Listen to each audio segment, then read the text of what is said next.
Nay, answer me. Stand and unfold yourself. Long live the king.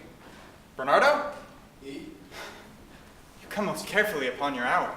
It is now struck 12. Get thee to bed, Francisco. For this relief, much thanks. For it is bitter cold, and I am sick at heart. Have you had a quiet guard? Not a mouth stirring. Well, good night. If you do meet Horatio and Marcellus, the rivals of my watch, bid them make haste. I think I hear them. Stand ho, who's there? Friends to this ground and allegiance to the Dane. Give you good night. Oh, bear my line, soldier. Who hath believed you? Bernardo hath my place. Give you good night. Oliver Bernardo. Say what? Is Horatio there? Peace with him. Welcome, Horatio. Welcome, good Marcellus. What? Has this thing appeared again tonight? I've seen nothing. Horatio thinks 'tis but a fantasy, and will not let belief take hold of him touching this dreaded sight twice seen of us. Therefore, I have entreated him along with us to watch the minutes of this night, that if again this apparition come, he may approve our eyes and speak to it. Tush, tush, 'twill not appear. Sit down a while. Let us once again assail your ears that are so fortified against our story. What we 2 nights have seen. Well, sit we down. Let us hear Bernardo speak of this. 'Twas last night of all, when yon same star that's westward of the pole made his course to illumine that part of heaven where it now burns. The bell then beating one, Marcellus and myself. Peace, break thee off! Look where it comes again. In the same figure, like the king that's dead. Thou art a scholar, Horatio. Speak to it. Looks it not like the king? Mark it, Horatio. Most like, it harrows me with fear and wonder. It would be spoke to. Speak to it, Horatio. What art thou that usurps this time of night?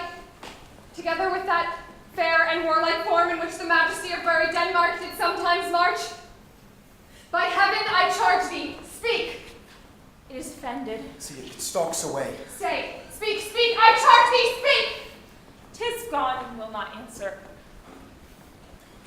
How now, Horatio, you tremble and look pale. Is not this something more than fantasy? What think you on it? Before my God, I might not disbelieve without the sensible and true avouch of mine own eyes. Is it not like the king? As thou art to thyself. Such was the very armor he used to wear. 'Tis strange. Thus twice before, and jump at this said hour with martial stop hath he gone by our watch.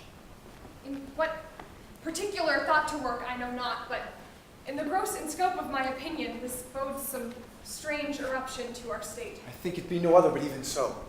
Well it may sort that this portentous figure comes armored through our watch so like the king. A mote it is to trouble the mind's eye. They say that ere the mightiest Caesar fell, the grave stood tenantless, and the sheeted dead did squeak and gibber in the Roman streets, as stars with trains of fire and dews of blood, disasters in the sun, and the moist star, upon whose influence Neptune's empire stands, was sick, almost to doomsday with eclipse, and even the like, but soft, behold, lo, where it comes again. I'll cross it though it blast me. Stay, illusion! If thou hast any sound or use of voice, speak to me. If there be any good thing to be done that may to thee do ease, then speak to me. If thou art privy to thy country's fate, which happily foreknowing may avoid, oh, speak!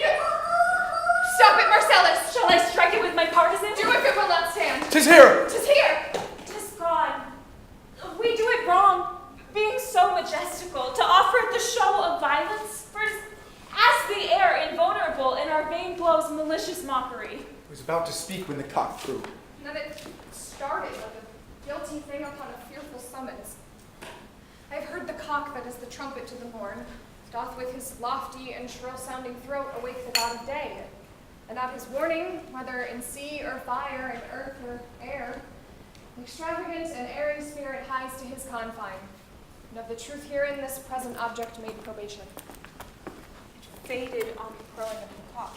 I look.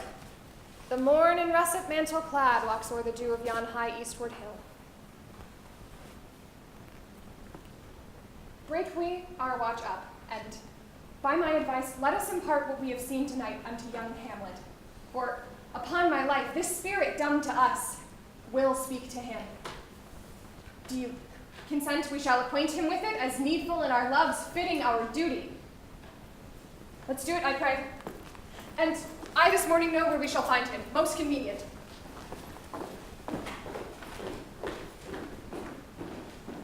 Though yet of Hamlet, our dear brother's death, the memory be green, and that it us befitted to bear our hearts in grief, and our whole kingdom to be contracted in one brow of woe. Yet so far hath discretion fought with nature, that we in wisest sorrow think on him together with remembrance of ourselves. Therefore our sometime sister, now our queen, have we, as 'twere with defeated joy, with an auspicious and dropping eye, with mirth in funeral and dirge in marriage, in equal scale weighing delight and dole, taken to wife. Nor have we herein barred your better wisdoms, which have freely gone with this affair along, for all our thanks. And now, Laertes, what's the news with you? You told us of some suit. What wouldst thou beg that shall not be my offer, not thy asking? The head is no more native to the heart, the hand more instrumental to the mouth, than is the throne of Denmark to your father.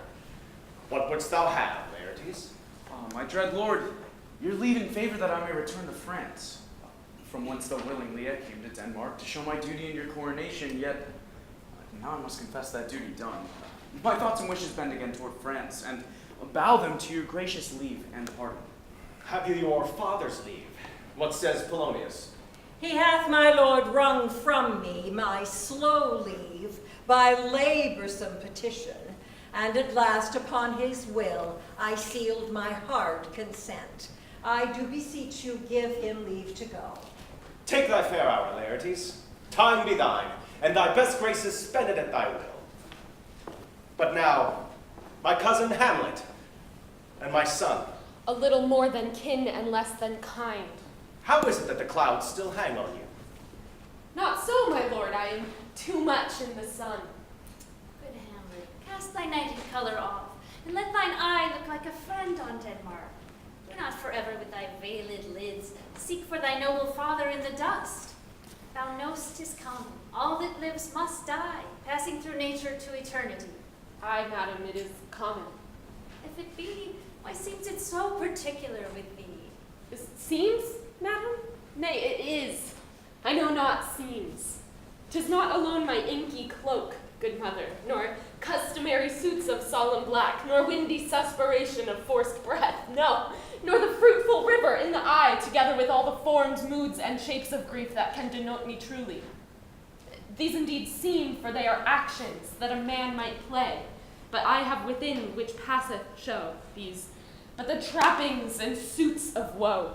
'Tis sweet and commendable in your nature, Hamlet, to give these morning duties to your father. But you must know, your father lost a father. That father lost his, and the survivor bound in filial obligation for some term to do obsequious sorrow. But to persever, it shows a will most incorrect to heaven, a fault against the dead, a fault to nature, to reason most absurd, whose common theme is death of fathers. We pray you, throw to earth this unprevailing woe, and think of us as of a father. For let the world take note, you are the most immediate to our throne, and with no less nobility of love than that which dearest father bears his son do I impart toward you. For you intent in going back to school in Wittenberg is most retrograde to our desire. We beseech you, bend you to remain here, in the cheer and comfort of our eye, our chiefest courtier, cousin, and our son. Let not thy mother lose her prayers, Hamlet. I pray thee, stay with us. Go not to Wittenberg. I shall in all my best obey you, madam. Why, 'tis a loving and fair reply. Be as ourself in Denmark. Madam, come. This gentle and unforced accord of Hamlet sits smiling on my heart. Come away.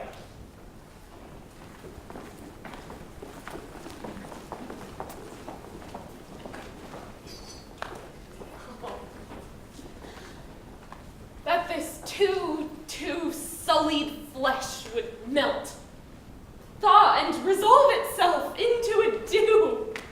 Oh, God. God! How weary, stale, flat, and unprofitable seem to me all the uses of this world.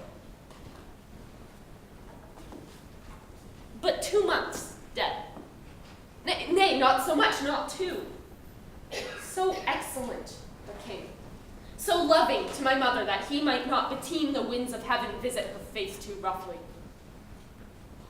Heaven and earth, must I remember? Frailty, thy name is woman.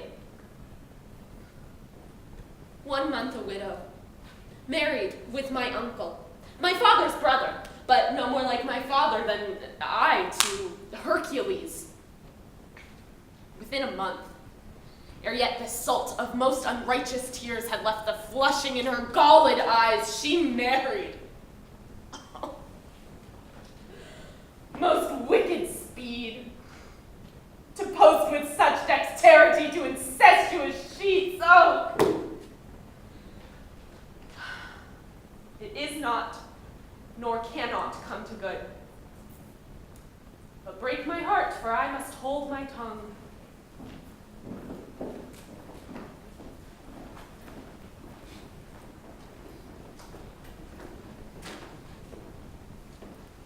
Hail to your lordship? Horatio! I am glad to see you well. The same, my lord. And your poor servant ever. Marcellus, I am very glad to see you, my good lord. Good even, sir. But what is your affair in Elsinore? We'll teach you to drink deep ere you depart. My lord, I came to see your father's funeral. I prithee, do not mock me, fellow student.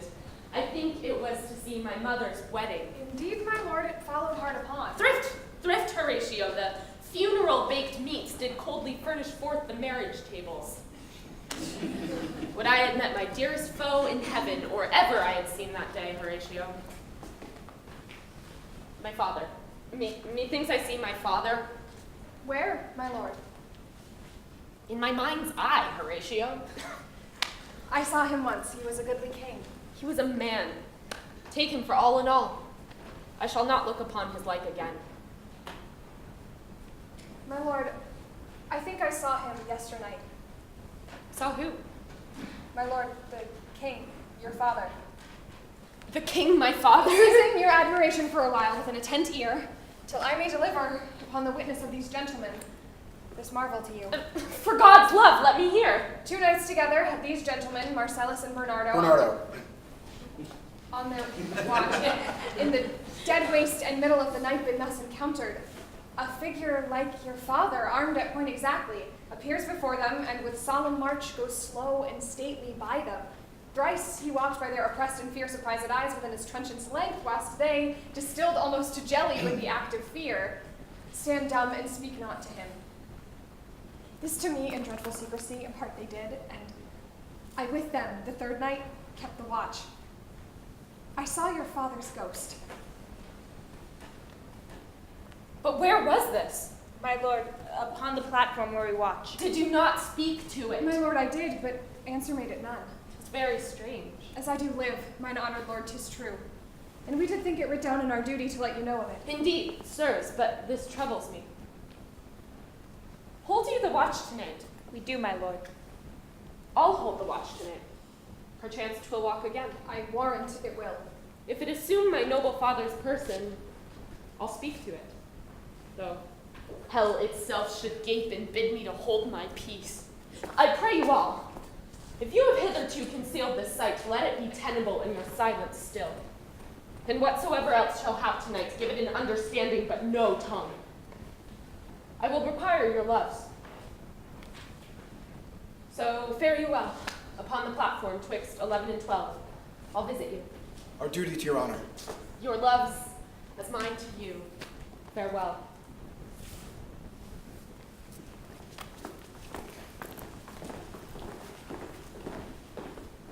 My father's spirit in arms. All is not well. I doubt some foul play. Would the night were come.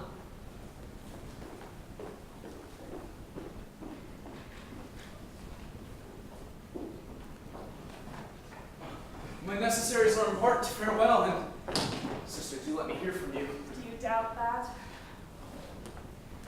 For Hamlet, and trifling of his favor, hold in fashion and a toy in blood. Perhaps he loves you now, but he himself is subject to his birth. he may not, as unvalued persons do, carve for himself, for on his choice depends the health and safety of this whole state. Then weigh what loss your honor may sustain, if with too great an ear you list his songs, or lose your heart, or your chaste treasure open to his unmastered importunity. Fear it, Ophelia, fear it, my dear sister, and keep you in the rear of your affection, out of the shot and danger of desire. I shall the effect of this good lesson keep as watchman to my heart. But, good my brother, do not as some ungracious pastors do show me the steep and thorny way to heaven, whilst like a puffed and reckless libertine himself the primrose path of dalliance treads, and recks not his own reed. Oh, fear me not. I stay too long, but here my father comes. Get here, Laertes. Aboard for shame. The wind sits in the shoulder of your sail, and you are stayed for. There. My blessing with thee. And these few precepts in thy memory look thou character. Be thou familiar, but by no means vulgar. Those friends thou hast, and their adoption tried, grapple them unto thy soul with hoops of steel. But do not dull thy palm with entertainment of each new-hatched, unfledged comrade. Beware of entrance to a quarrel, but being in, bear it that the opposed should beware of thee. Give every man thine ear, but few thy voice. Take each man's censure, but reserve thy judgment. Costly thy habit, as thy purse can buy, but not expressed in fancy, rich, not gaudy, for the apparel oft proclaims the man. And they in France of the best rank and station are the most select and generous, chief in that. Neither a borrower nor a lender be, for loan oft loses both itself and friend, and borrowing dulls the edge of husbandry. This above all, to thine own self be true, and it must follow as the night the day, thou canst not then be false to any man. Farewell, my blessing. Most humbly do I take my leave, my lord. Oh, farewell. The time invites you. Go, your servants tend. Farewell, Ophelia, and remember well what I have said to you. 'Tis in my memory locked, and ye yourself shall keep the key of it. Farewell. What is, Ophelia, he hath said to thee? So, please you something touching the Lord Hamlet. Marry, well bethought. 'Tis told me he hath very oft of late given private time to you, and you yourself have of your audience been most free and bounteous. If it be so, I must tell you, you do not understand yourself so clearly as it behooves my daughter and your honor. What is between you? Give me up the truth. He hath, my lord, of late made many tenders of his affection to me. Affection? Pooh, you speak like a green girl. My lord, he hath importuned me with love in honorable fashion. By fashion, you may call it. Go to. And hath given countenance to his speech, my lord, with almost all the holy vows of heaven. Aye, springs to catch woodcocks. I do know when the blood burns, how prodigal the soul lends the tongue vows. From this time, be something scanter of your maiden presence. For Lord Hamlet, do not believe his vows. Believe so much in him that he is young, and with a larger tether may he walk than may be given you. In few, Ophelia, I would not, in plain terms, from this time forth, have you so slander any moment leisure as to give words or talk with the Lord Hamlet. Go to it, I charge you. Come, your ways. I shall obey, my lord.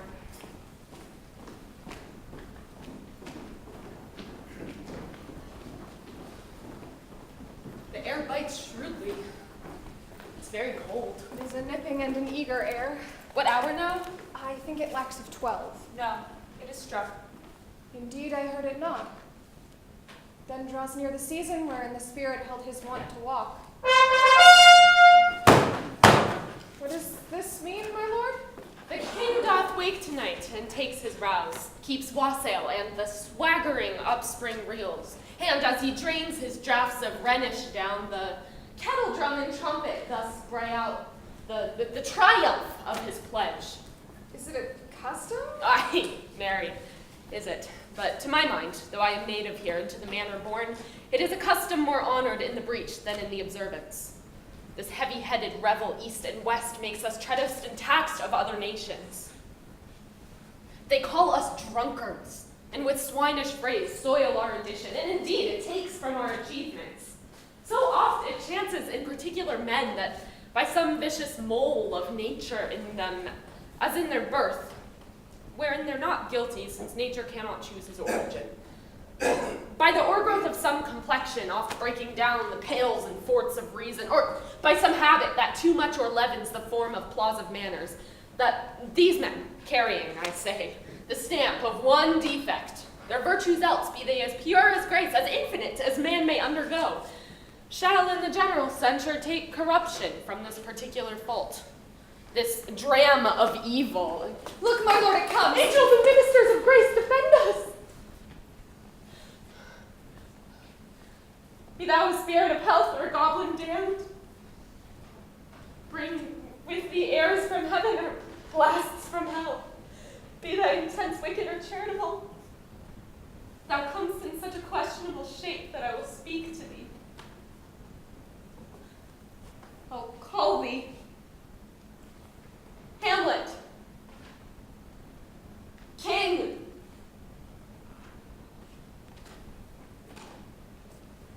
Father? Royal Dane, answer me! What may this mean? That thou, dead corpse, again incomplete, still revisits thus the glimpses of the moon to shake our disposition with thoughts beyond the reaches of our souls? Sir, why is this? Wherefore? What should we do? It beckons you to go away with it, as if it's some impartment of desire to you alone. Look with what courteous action it waves you to a more removed ground. But do not go with it. No, by no means. It will not speak, then I will follow it. Do not, my lord. Why? What should be the fear? What if it tempts you toward the flood, my lord? Or to the dreadful summit of the cliff which beetles o'er his base into the sea, and there assumes some other horrible form which might deprive your sovereignty of reason and draw you into madness? Think of it. It waves me still. Go on, I'll follow thee. You shall not go, my Hold lord. off your hands. Be ruled, you shall not Still go. I am called, unhand me, gentlemen! By heaven, I'll make a ghost of him that lets me! I say away! Go on, I'll follow thee! He waxes desperate with imagination.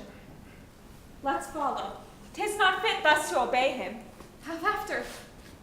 To what issue will this come? Something is rotten in the state of Denmark.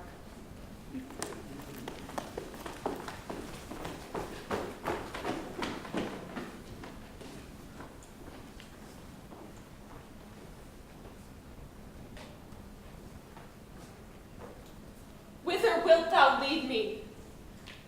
Speak! I'll go no further! Mark me. I will. My hour is almost come, when I to sulphurous and tormenting flames must render out myself. Alas, poor ghost. Pity me not, but lend thy serious hearing to what I shall unfold. Speak! I am bound to hear! I am thy father's spirit, doomed for certain return to walk the night, and for the day confined to fasten fires till the foul crimes done in my days of nature are burnt and purged away.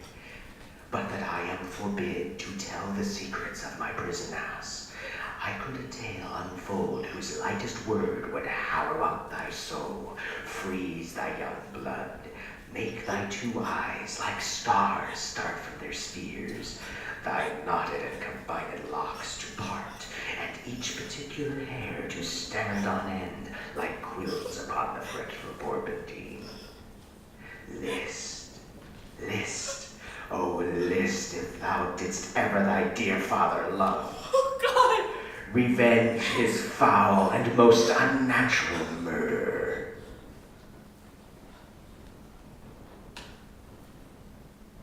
Murder? Murder most foul. Haste me to know it! That I, with wings as swift as meditation or the thoughts of love, may sweep to my revenge! Now, Hamlet, here, 'tis given out that sleeping in my orchard a serpent stung me. So the whole ear of Denmark is by a forged process of my death rankly abused. But know thou, noble youth, the serpent that did sting thy father's life now wears his crown. My prophetic soul. My uncle! Aye, that incestuous, that adulterate beast, with witchcraft of his wit, with traitorous gifts, oh, wicked wit and gifts that have the power so to seduce, won to his shameful lust the will of my most seeming virtuous queen. Oh, Hamlet, what a falling off was there from me, whose love was of that dignity that it went hand in hand even with the vow I made to her in marriage. But soft, methinks I scent the morning air. Brief let me be. Sleeping within my orchard, my custom always of the afternoon, upon my secure hour thy uncle stole with juice of accursed hemlock in a vial, and in the porches of my ears did pour the leprous distilment, whose effect holds such an enmity with the blood of man that swift as quicksilver it courses through the natural gates and alleys of the body, and with a sudden vigor it doth curb the thin and wholesome blood. So did it mine. Thus was I sleeping by a brother's hand of life, of crown, of queen, at once dispatched. Cut off even in the blossoms of my sin, no reckoning made, but sent to my account with all my imperfections on my head. Horrible! Horrible, most horrible! If thou hast nature in thee, bear it not. Let not the royal bed of Denmark be a couch for luxury and damned incest. But howsoever thou pursuest this deed, act not against thy mother. Leave her to heaven, and to those thorns that in her bosom lodge to prick and sting her. Fare thee well at once.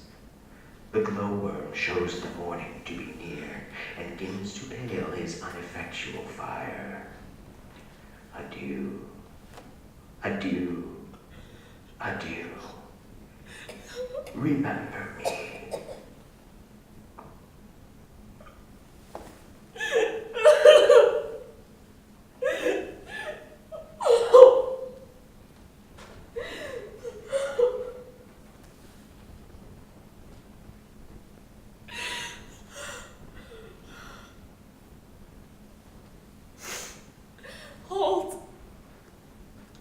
Hold my heart.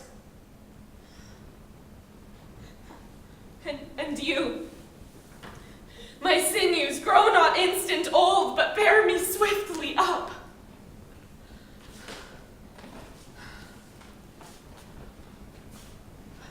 Remember thee.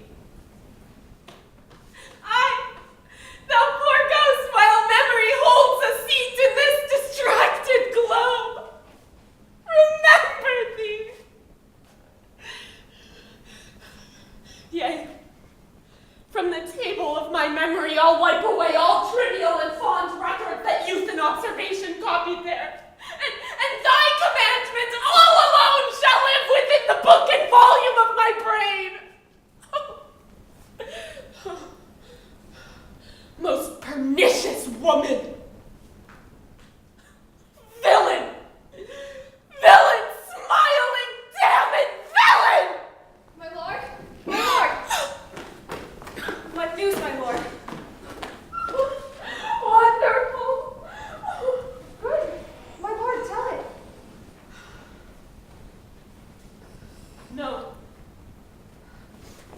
will reveal it. Not I, my lord, by heaven. Nor I, my lord.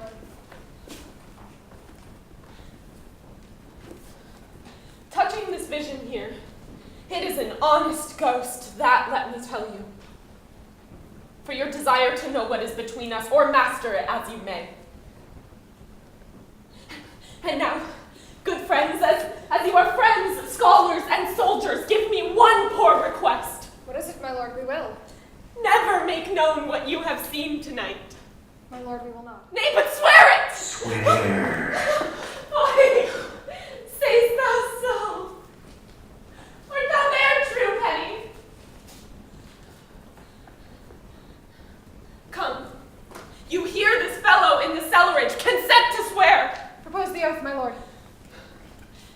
Never speak of this that you have seen. Swear by my sword. Swear. Come hither, gentlemen, and lay your hands again upon my sword, never to speak of this that you have heard. Swear by my sword. Swear by his sword. Oh, day and night, but this is wondrous strange. And therefore, as a stranger, give it welcome. There are more things in heaven and earth, Horatio, than are dreamt of in your philosophy.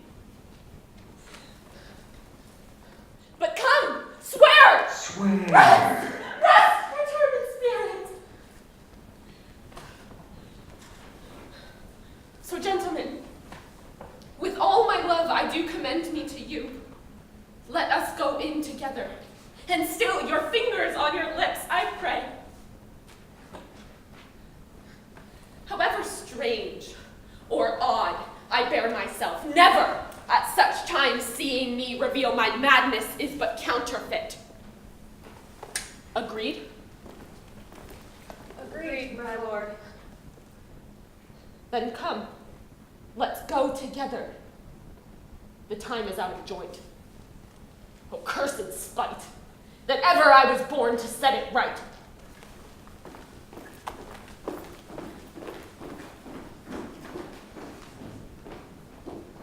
Father! Father! Come now, Ophelia. What's the matter? My Lord, I'm so afraid. With what in the name of God? My lord, as I was sewing in my closet, Lord Hamlet with his doublet all unbraced, no hat upon his head, his stockings foul, pale as his shirt, his knees knocking each other, and with a look so piteous and purport as if he'd been loosed out of hell to speak of horrors, he comes before me. Mad for thy love. My lord, I do not know, but truly I do fear it. What said he? He grabbed me by the wrist and held me hard. Then goes he to the length of all his arm, and with his other hand thus o'er his brow, he falls to such perusal of my face as he would draw it. Long stayed he so, then raised his sighs so piteous and profound, as it did seem to shatter all his bulk and end his being. That done, he lets me go, and with his head over his shoulder turned, he seemed to find his way without his eyes. For out of doors he went without their helps, and to the last bended their light on me. This is the very ecstasy of love, whose violent property foredoes itself and leads the will to desperate undertakings as oft as any passion under heaven that does afflict our natures. I am sorry. What, have you given him any hard words of late? No, my good lord, but as you did command, I did repel his letters and denied his access to me. That hath made him mad. I am sorry that with better need and judgment I had not quoted him. I feared he did but trifle with thee, by heaven. Come, go we to the king. This must be known, which, if it were kept hid, could bring more grief upon us. Come.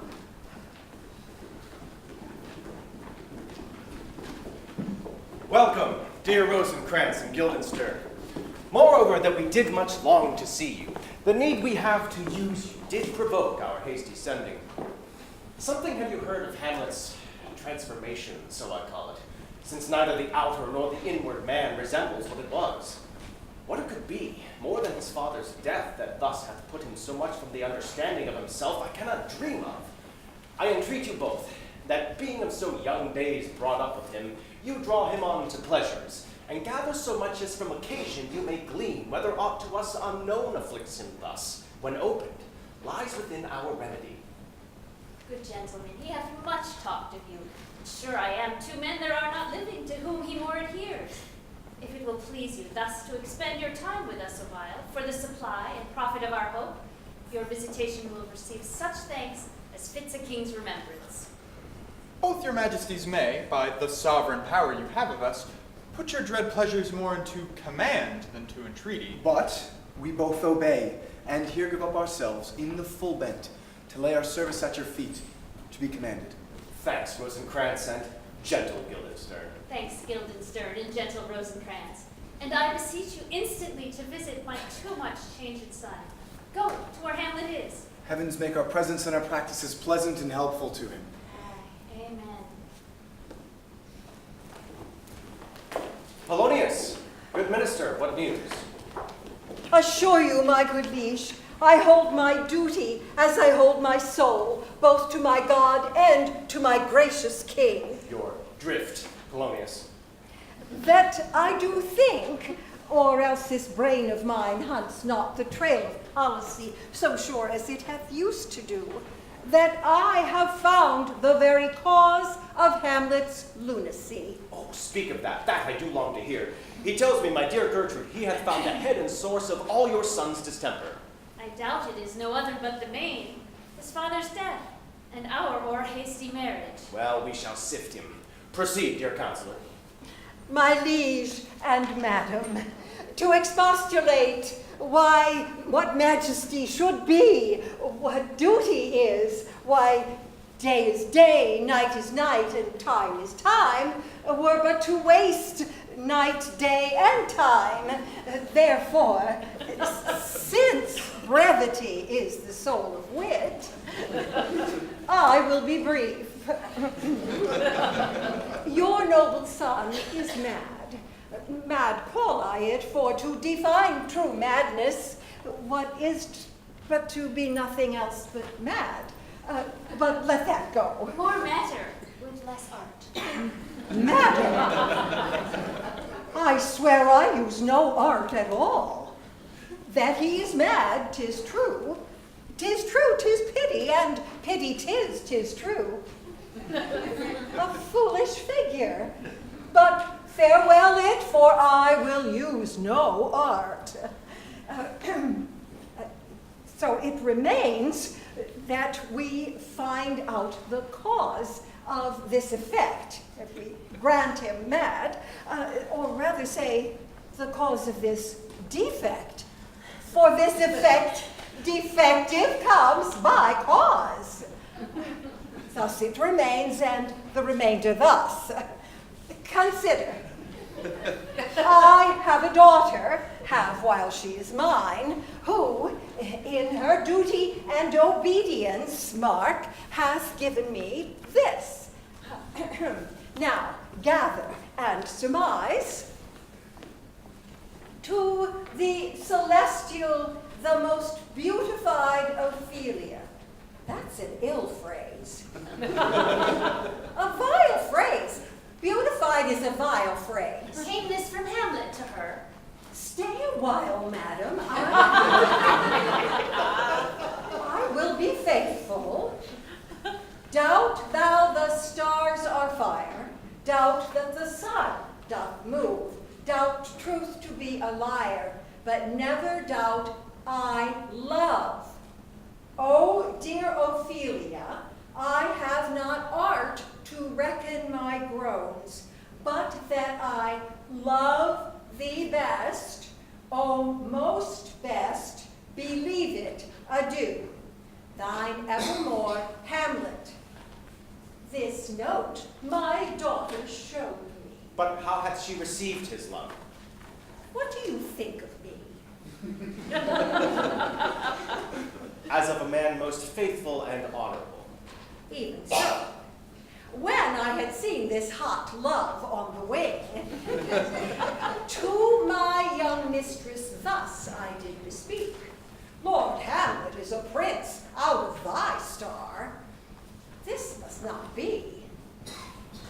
And then I conscripts gave her, that she should lock herself from his resort, admit no messengers, receive no tokens, which done, she took the fruit of my advice, and he repelled, a short tale to make, fell into a sadness, then to a fast, thence to a watch, thence into a weakness, thence to a lightness, and by this declension, into the madness wherein now he raves, and all we mourn for.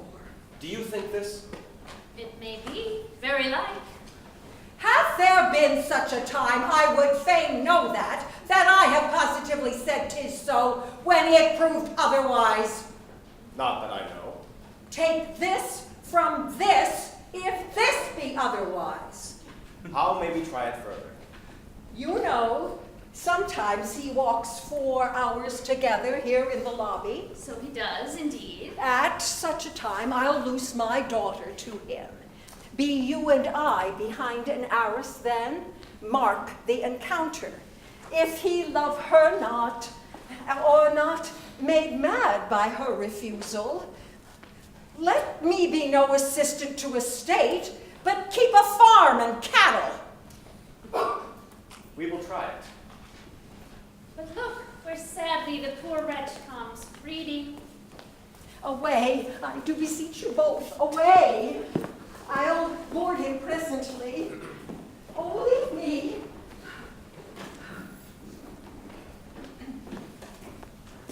How does my good Lord Hamlet? Well, God a mercy. Do you know me, my lord? Excellent well, you are a fishmonger. Not I, my lord. He knows me not. Have you a daughter? I have, my lord. Let her not walk in the sun.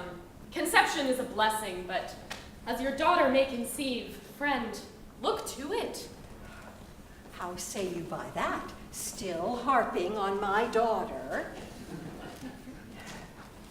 He is far gone, but truly in my youth I suffered much extremity for love, very near this. I'll speak to him again. My lord, what do you read? Words! Words! Words! What is the matter, my lord? Between who? I mean the matter that you read, my lord. Oh. Slanders, sir. For the satirical rogue says here that old men have gray beards, that their faces are wrinkled, their eyes purging thick amber and plum tree gum, and that they have a plentiful lack of wit, altogether with most weak hands. All which, sir, though I most powerfully and potently believe, yet I hold it not honesty to have it thus set down, for yourself, sir, should be as old as I am, if, like a crab, you could go backward. Though this be madness, yet there is method in it. I'll leave him and suddenly contrive the means of meeting between him and my daughter. My honorable lord, I will most humbly take my leave of you. You cannot take from me anything I will more willingly part with all. Except my life. Except my life. Except my life! Fare you well, my lord. These tedious old fools. Go you to seek the Lord Hamlet? There he is.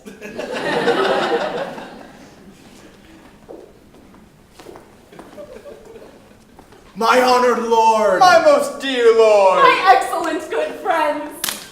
Dost thou Rosencrantz, Guildenstern? Good lads, how do you both? As the indifferent children of the earth. Happy in that we are not over happy. On Fortune's cap, we are not the very button. Nor the soles of her shoes? Neither, my lord. Then you live about her waist or in the middle of her favors. Faith in her privates we. The secret parts of Fortune, 'tis true. She is a strumpet. And what news bring you? None, my lord, but that the world's grown honest. Then doomsday is near.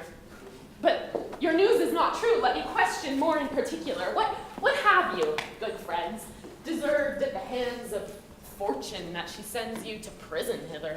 Prison, my lord? Denmark's a prison. Then is the world one. A goodly one, in which there are many confines, wards, dungeons. Denmark being one of the worst. We think not so, my lord. To me, it's a prison. Then your ambition makes it one. 'Tis too narrow for your mind. God, I could be bounded in a nutshell and count myself a king of infinite space were it not that I have bad dreams. But in the beaten way of friendship, what make you at Elsinore? To visit you, my lord, no other occasion. Beggar that I am even poor in thanks, but I thank you. But out with it. Were you not sent for? Is it your own inclining? Is it a free visitation? Come deal justly with me. Come! Come, they speak! What should we say, my lord? You were sent for. And you have a kind of confession in your looks which your modesties have not craft enough to color. I know the good king and queen have sent for you. What say you? Nay then, I have an eye of you. If you love me, hold not off. My lord, we were sent. I will tell you why. So shall my anticipation prevent your discovery. Your secrecy to the king and queen molts no feather.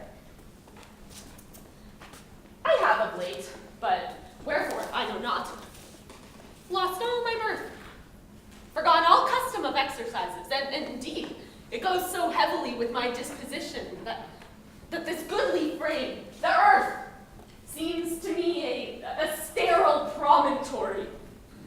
This most excellent canopy, the air, look you! This brave o'erhanging firmament, this majestical roof fretted with golden firelight, it appeareth to me but a foul and pestilent congregation of vapors.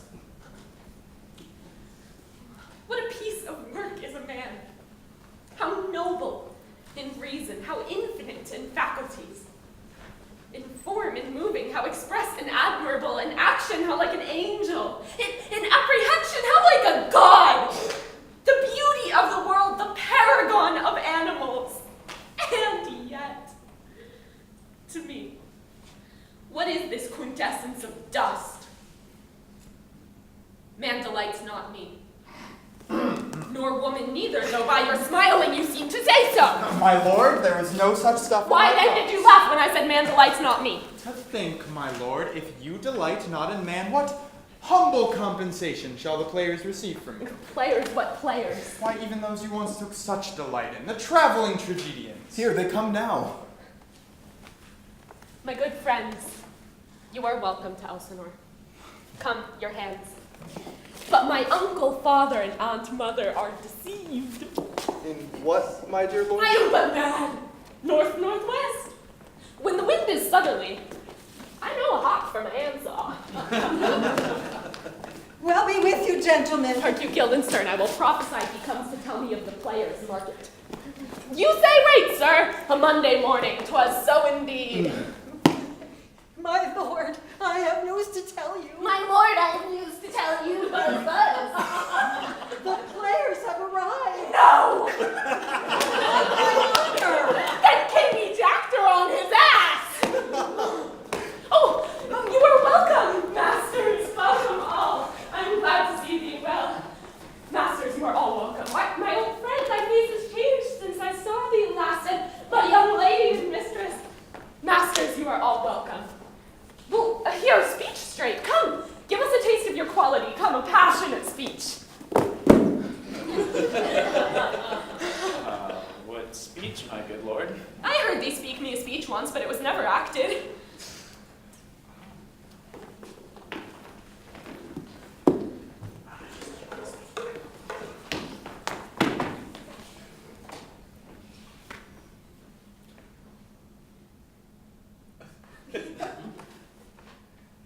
But soft.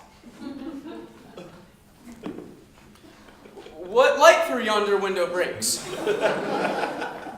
It is the east, and Juliet is the sun.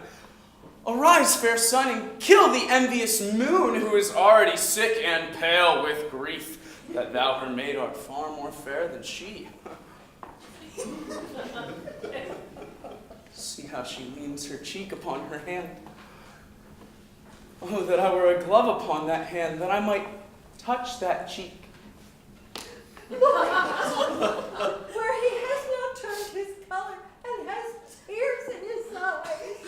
Prithee, no more. 'Tis well, well done. Go, my lord. Will you see to it these players well bestowed? Let them be well used. My lord, I will use them according to their desert. God's bodkin man, much better. Use every man after his desert, and who shall scape whipping? Use them after your own honor and dignity. The less they deserve, the more merit is in your bounty. Take them in. Come, sirs. Follow him, friends. We'll hear a play tomorrow. Dost thou hear me, old friends? Can you play the murder of Gonzaga? Aye, my lord. We'll have it tomorrow night. You could, for need, study a speech of some 12 or 16 lines, which I would set down and insert in it, could you not? Aye, my lord. Very well. Follow that, lord, and look you, mock him not. My good friends, you are welcome to Elsinore. Good, my lord. Aye, so goodbye to you.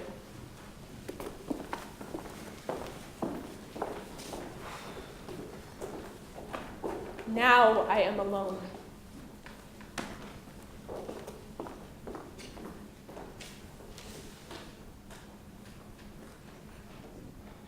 What a rogue and peasant slave am I.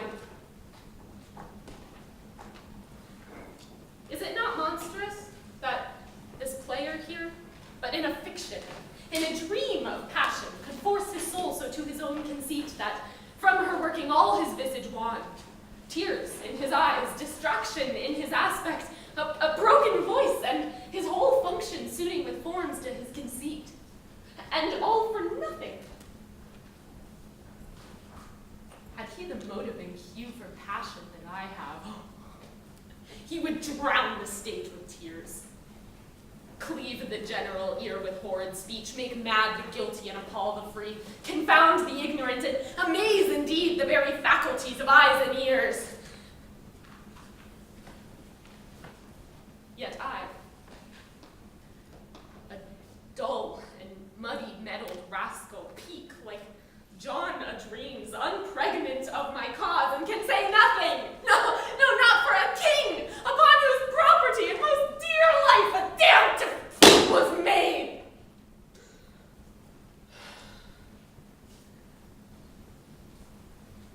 Am I a coward?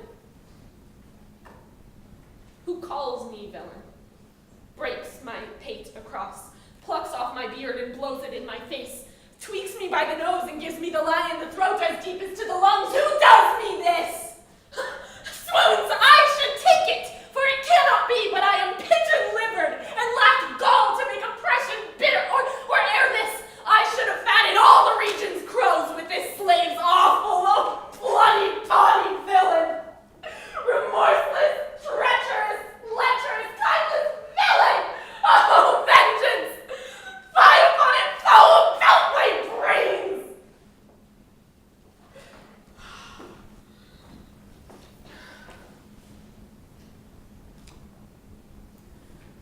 I have heard that guilty creatures sitting at a play have, by the very cunning of the scene, been so struck to the soul that presently they have proclaimed all their malefactions. For murder, though it has no tongue, will speak with most miraculous organ. I'll have these players play something like the murder of my father before mine uncle. I'll observe his looks, I'll tent him to the quick. If he but blench, I know my course. The spirit that I have seen may be a devil, and the devil hath power to assume a pleasing shape, and yea, perhaps out of my weakness and my melancholy, he is very potent with such spirits, abuses me to damn me. Oh, I'll have grounds more relative than this. The play's the thing wherein I'll catch the conscience of the king.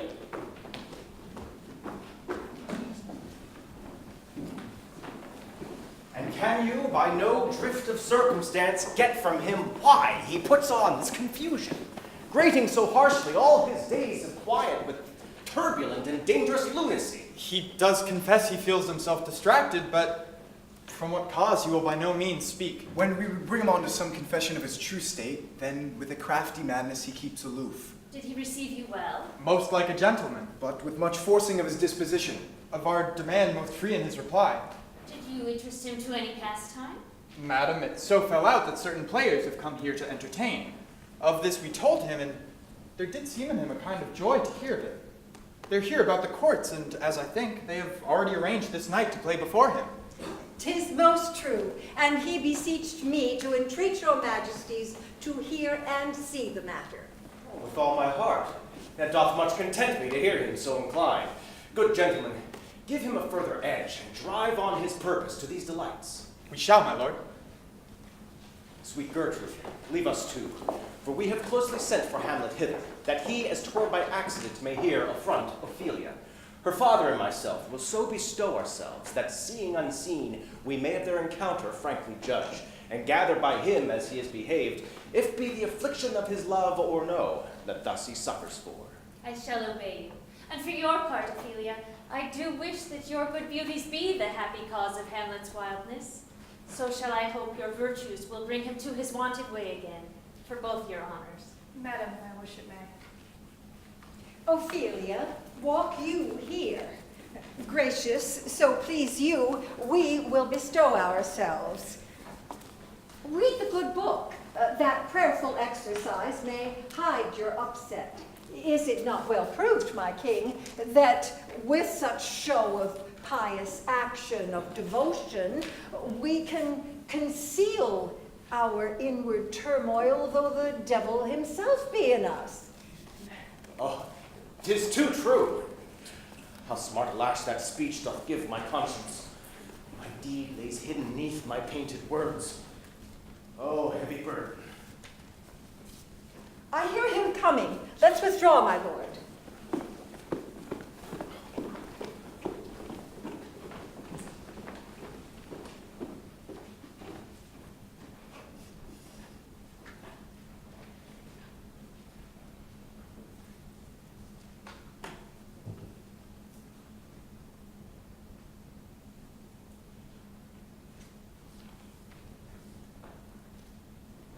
To be or not to be? That is the question. Whether 'tis nobler in the mind to suffer the slings and arrows of outrageous fortune, or to take arms against a sea of troubles and by opposing end them. To die, to sleep, no more. And by asleep to say we end the heartache and the 1,000 natural shocks that flesh is heir to. 'Tis a consummation devoutly to be wished. To die. To sleep. To sleep. Perchance to dream. Aye, there's the rub. For in that sleep of death, what dreams may come when we have shuffled off this mortal coil must give us pause.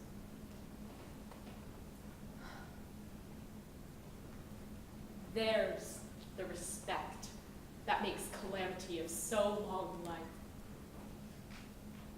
For who would bear the whips and scorns of time, the oppressor's wrong, the proud man's contumely, the pangs of despised love, the law's delay, the insolence of office, and the spurns that patient merit of the unworthy takes when he himself might his quietus make with a bare bodkin? Who would fardels bear to grunt and sweat under a weary life, but that the dread of something after death puzzles the will and makes us rather bear those ills we have than fly to others we know not of.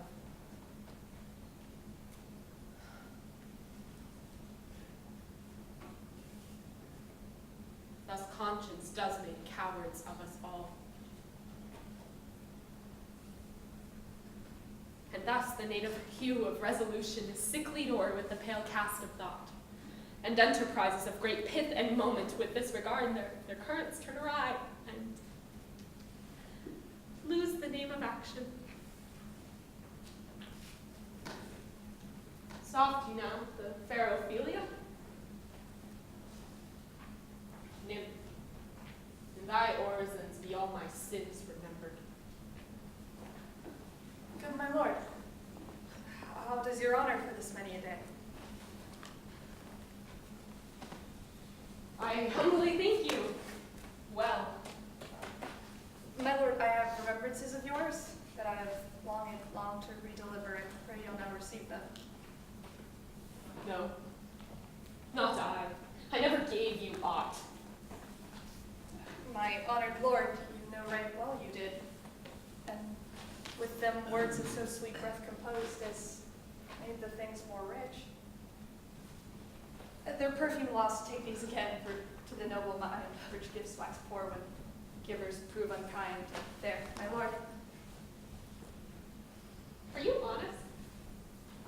My lord. Are you fair? What means your lordship? I did love you once. Indeed, my lord. Made me believe so. You should not have believed me. I loved you not! I was the more deceived. Get thee to a nunnery. Why wouldst thou be a breeder of sinners? I am myself indifferent, honest, but yet I could accuse me of such things that were better my mother had not borne me. I am very proud, revengeful, ambitious, with more offenses at my beck than I have thoughts to put them in, imagination to give them shape, or time to act them in. What should such fellows as I do? We are errant knaves. Believe none of us. Go thy ways to a nunnery. Where's your father? At home, my lord. Let the doors be shut upon him, that he may play the fool nowhere but in his own house. Farewell! Help him, sweet heavens! If thou dost marry, I'll give thee this plague for thy dowry. Be thou as chaste as ice, as pure as snow, thou shalt not scape calumny. Get thee to a nunnery. Farewell! Or, if thou wilt needs marry a fool. For wise men know well enough what monsters you make of them. To a nunnery go, and quickly too! Farewell! Heavenly powers restored. I say we shall have no more marriage! Those that are married already, all but one shall live, the rest shall keep as they are. To a nunnery go!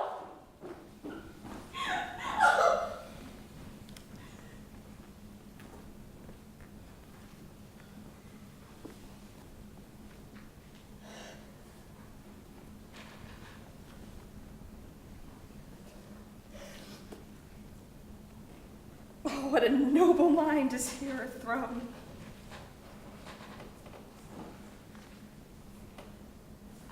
The expectation and rose of the fair state, the glass of fashion, the mold of form, the observed of all observers, quite down.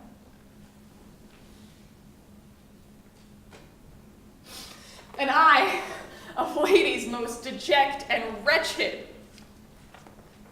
that sucked the honey of his musicked vows, now sees that noble and most sovereign reason like sweet bells jangled out of tune and heart. That unmatched form and feature of blown youth, blasted with ecstasy.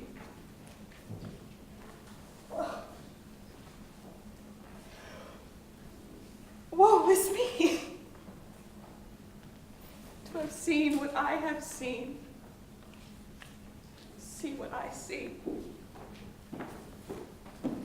Love, his affections do not that way tend, nor what he spake, though it lacked form a little, was not like madness. There's something in his soul, o'er which his melancholy sits on brood, and I do doubt the hatch and disclose will be some danger, which for to prevent, I have in quick determination thus set it down. He shall with speed to England. Haply the seas and countries different with variable objects shall expel the something settled matter in his heart, whereon his brain still beating puts him thus from fashion of himself. What think you want? It shall do well. Yet do I believe the origin and commencement of his grief sprung from neglected love. How now, Ophelia? You need not tell us what Lord Hamlet said. We heard it all.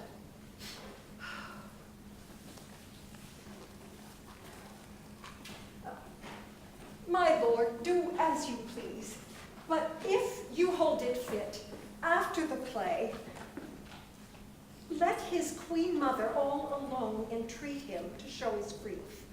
I'll hide myself nearby to hear their conference.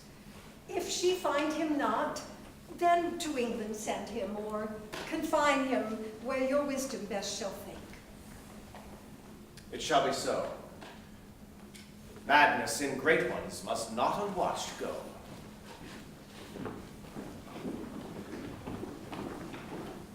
Speak the speech, I pray you, as I pronounced it to you, trippingly on the tongue. But if you mouth it as many of our players do, I would assume the town crier spoke my lines.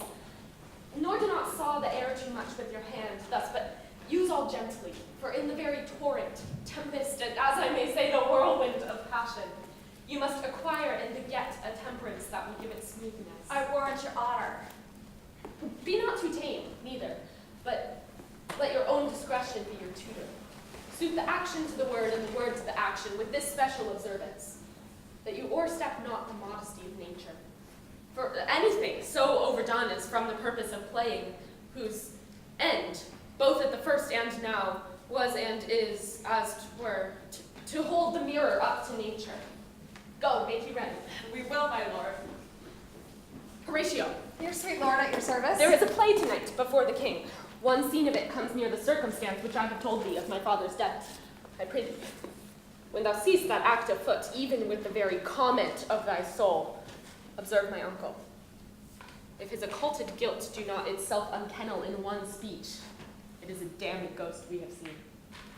Observe the king, while I mine eyes do rivet to his face, and after we will both our judgments join. Well, my lord, if he steal aught whilst this play is playing and escape detected, I will pay the theft.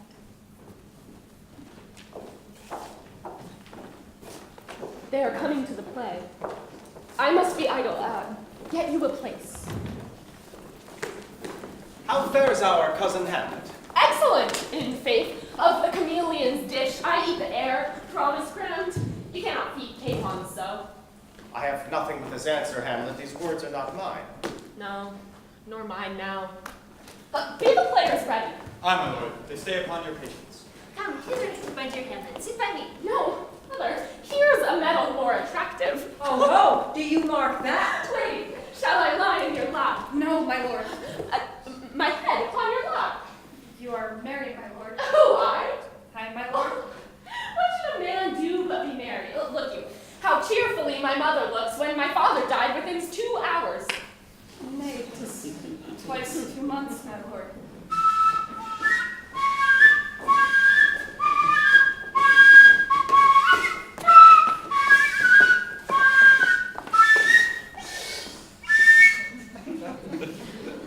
For us, and for our tragedy, here, stooping to your clemency, we beg your hearing patiently. What means this, my lord? It means mischief. Faith, I must leave thee, love, and shortly too. My operant powers their functions leave to do. And thou shalt live in this fair world behind, honored, beloved, and happily one as kind. For husband shalt thou... Oh, confound the rest! Such love must needs be treason in my breast. And second husband, let me be accursed. None wed the second, but who killed the first. The instances that second marriage move are base respects of thrift, but none of love. A second time I kill my husband dead, when second husband kisses me at bed. I do believe you think what now you speak. But what we do determine oft we break. This world is not for aye, nor 'tis not strange, that even our love should with our fortunes change. Our wills and fates do so contrary run, that our devices still art overthrown. Our thoughts are ours, their ends none of our own. So think thee wilt no second husband wed, but die thy thoughts when thy first lord is dead. Both here and hence pursue me lasting strife, if once a widow, ever I be wife. 'Tis deeply sworn, sweet. Leave me here a while. My spirits grow dull, and fain I would beguile the tedious day with sleep. Sleep rock thy brain, and never come mischance between us twain. Madam, how like you this play? A lady doth protest too much, methinks. What do you call this play? The Mousetrap. 'Tis a knavish piece of work, but what of that? Your Majesty and we that have free souls, it touches us not. Have you heard the argument? Is there no offense in it? No, they do but jest. Poison in jest. No offense in the world. Oh, here comes the villain, cousin to the king. You are as good as a chorus, my lord. Thoughts black, hands apt, drugs fit, and time agreeing, confederate season, else no creature seeing. Thy mixture rank of midnight weeds collected, with Hecate's band thrice blasted, thrice infected, thy natural magic and dire property, unwholesome life usurp immediately. Excellent! You shall see anon how the murderer gets the love of Gonzago's wife. The king rises. What frightened with false fire? Where's my lord? Give o'er the play! Give me some lights, away!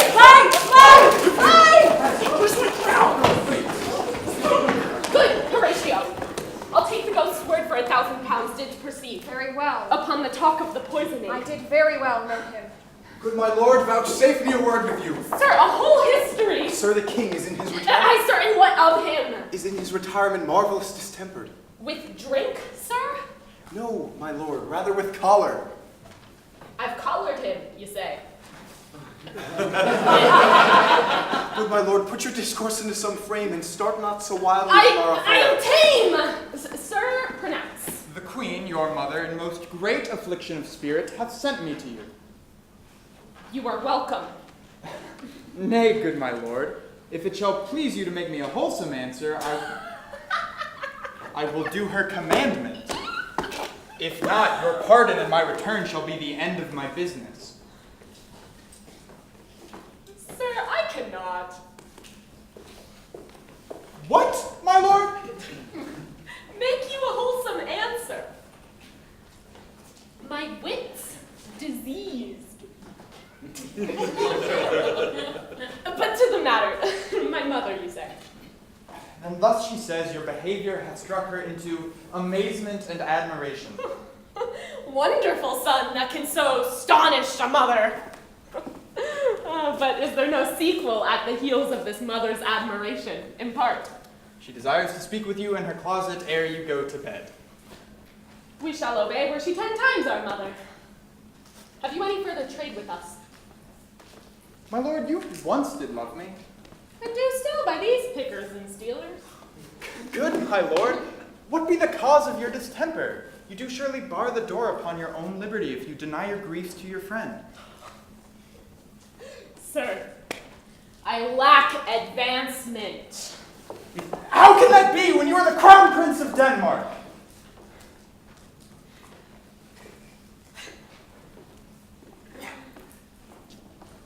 play upon a pipe? My lord, I cannot. I pray you. Believe me, I cannot. I do beseech you. I know no touch of it, my lord. It is as easy as lying. Govern the vents with your fingers and thumb. Give it breath with your mouth, and it will discourse most eloquent music. Look you, these are the stops. But these I cannot command any utterance of harmony. I have not the skill. Why, look you now. How unworthy a thing you make of me. You would seem to play upon me. You would seem to know my stops. You would pluck out the heart of my mystery. You would sound me from my lowest note to the top of my compass. And yet, there is much music, excellent voice in this little organ. Yet cannot you make it speak? Sblood, you think I am easier to be played upon than a pipe. Call me what instrument you will, though you can fret me, you cannot play upon me. God bless you, sir! My lord, the queen would speak with you, and presently. Do you see yonder cloud that's almost in the shape of a camel? By the mass, and 'tis like a camel indeed. Methinks it's like a weasel. Is that a weasel? Or like a whale. Very like a whale. Then I will come to my mother by and by. I will come by and by. I will say so. By and by is easily said. Leave me, friends.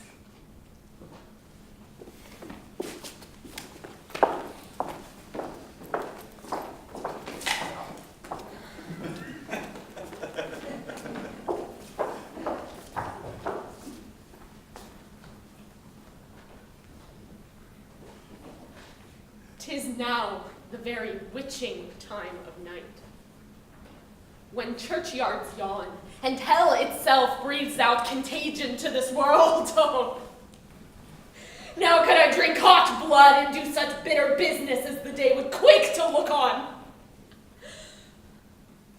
Soft now to my mother. Let me be cruel, not unnatural. I will speak daggers to her, but use none. My tongue and soul in this be hypocrites. But if tongue's words destroy her, so be it!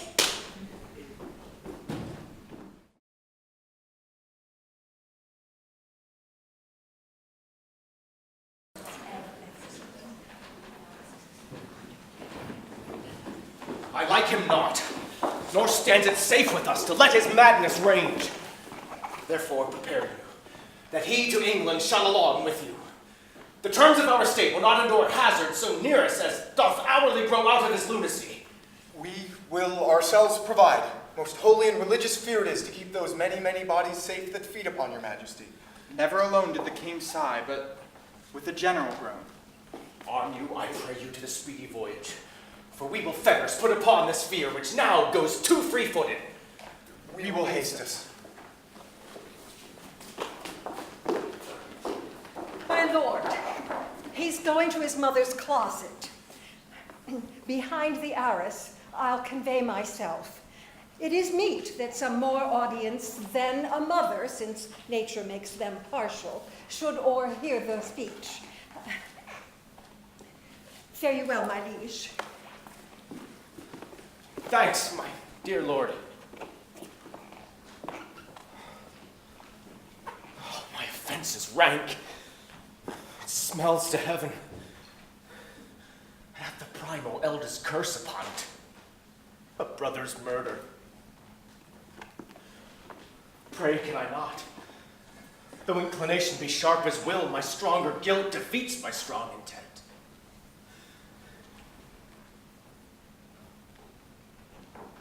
What if this hand were thicker than itself with brother's blood? Is there not enough rain in the sweet heavens to wash it white as snow? Then I'll look up. My fault is past.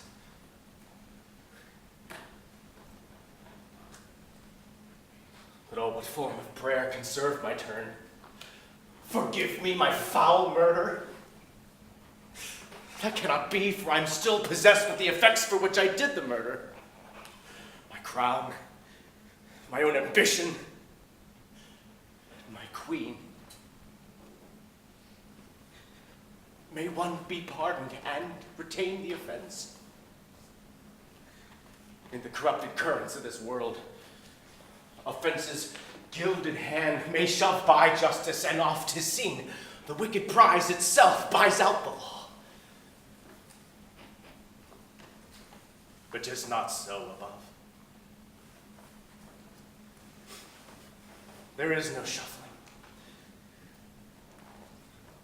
There the action lies in its true nature, and we ourselves compelled even to the teeth and forehead of our faults to give confession. Oh, bosom black as death!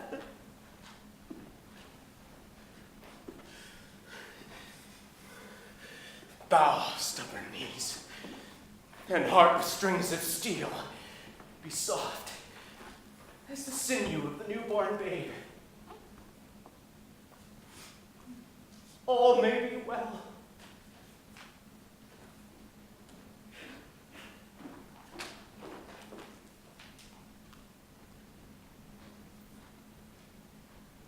Now might I do it, Pat.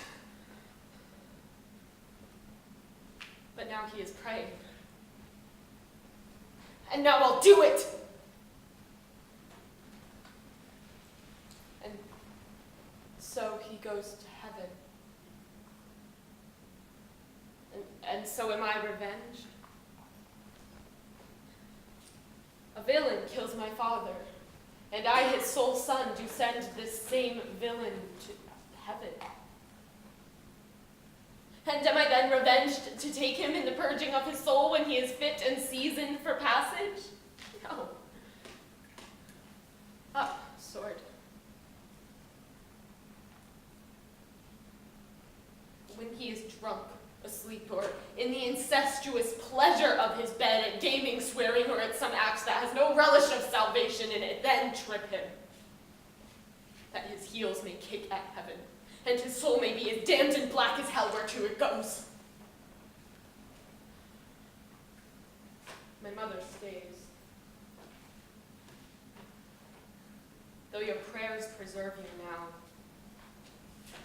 they come too late.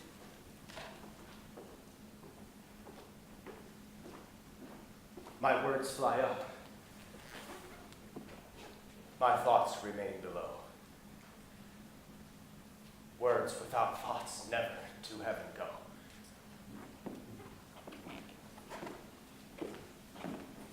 He will come straight. Look, you will lay home to him.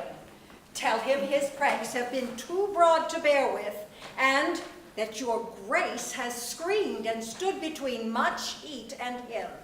I'll silence me even here. Mother! Hear me not. Withdraw. I hear him coming.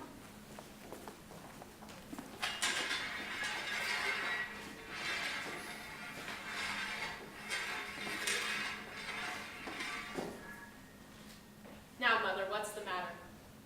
Hamlet, thou hast thy father much offended. Mother, you have my father much offended. Come, come, you answer with an idle tongue. Go, go, you question with a wicked tongue. Why, how now, Hamlet? What's the matter now?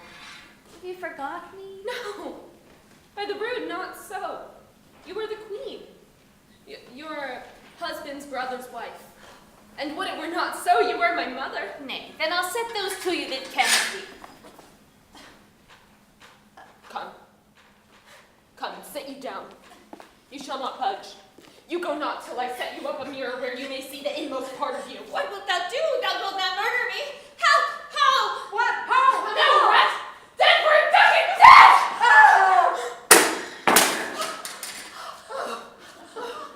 I am slain. Me? What hast thou done? Nay, I know not. Is it the king? Oh, what a rash and bloody deed is this? A bloody deed. Almost as bad, good mother, as kill a king and marry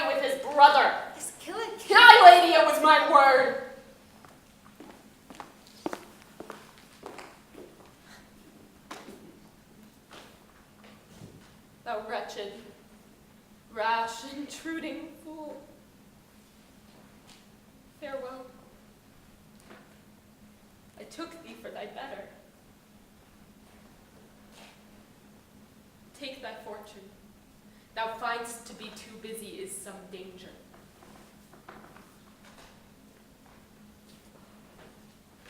Leave wringing of your hands. Peace, sit you down, and let me wring your heart, for so I shall if it be made of penetrable stuff. What have I done that thou darest wag thy tongue in noise so rude against me? Such an act that blurs the grace and blush of modesty. Me, what act? Look you on this picture, and on this, the counterfeit presentment of two brothers. This was your husband, and look you now what follows. This is your husband, like a mildewed ear blasting his wholesome brother. Have you eyes? Could you on this fair mountain leave to feed and batten on this moor? Have you eyes? You cannot call it love, for at your age the heyday and the blood is tame, is humble and waits upon the judgment, and what judgment would step from this to this? What devil was it hath robbed you of your judgment? Oh, shame. Where is thy blood? Oh, Hamlet, speak no more. Thou turnst thy very eyes into my soul. But to live in the rank sweat of an enseamed bed, student in corruption, honeying and making love over the nasty sty. Speak to me no more. These words like daggers enter in my ears. No more, sweet Murderer Hamlet. and the villain, a cutpurse of the empire that from a shelf the precious diadem stole and put it in his pocket. more. The king of shreds and patches. Save me and hover o'er me with your wings, you heavenly guard. What would your gracious figure? Alas, he's mad. Do you not come, your tardy son, to chide? That lapsed in time in passion lets go by the important acting of your dread command. Do not forget, this visitation is but to whet thy almost blunted purpose. But look, amazement on thy mother sits. Speak to her, Hamlet. How is it with you, lady? Alas, how is 't with you that stare at vacancy? Oh, my gentle son, upon the beat and flame of thy distemper sprinkle cool patience. Whereon do you look? On him! On him! Look you how pale he glares! Of whom do you speak? Do you see nothing there? Nothing at all. Yet all that is I see. No, nor did you nothing hear? No, nothing but ourselves. Look how it steals away! My father, in his habit as he lived. Look as it goes even now out at the portal. This is the very coinage of your brain. This bodiless creature is... Ecstasy is very cunning in. Ecstasy. It is not madness that I have uttered.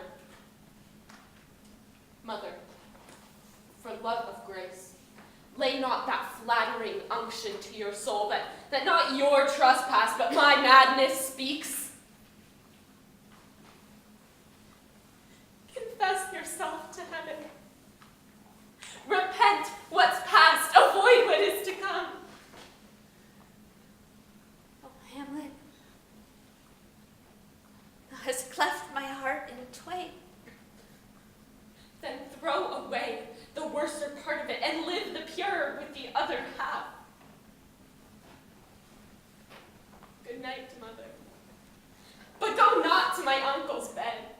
Assume a virtue if you have it not. Refrain tonight, and that shall lend a kind of easiness to the next abstinence, the next more easy. For use can almost change the stamp of nature, and either house the devil or throw him out with wonder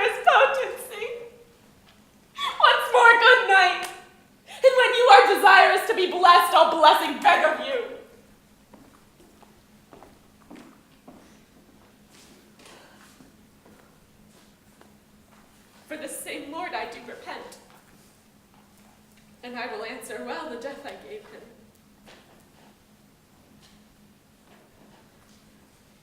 So again, good night.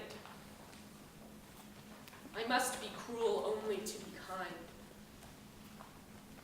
Thus bad begins and worse remains behind.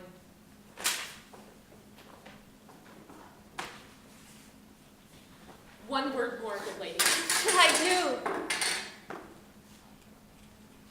Do not let my father know that I essentially am not in madness, but mad in craft. Be thou assured, if words be made of breath and breath of life, I have no life to breathe what thou hast said to me.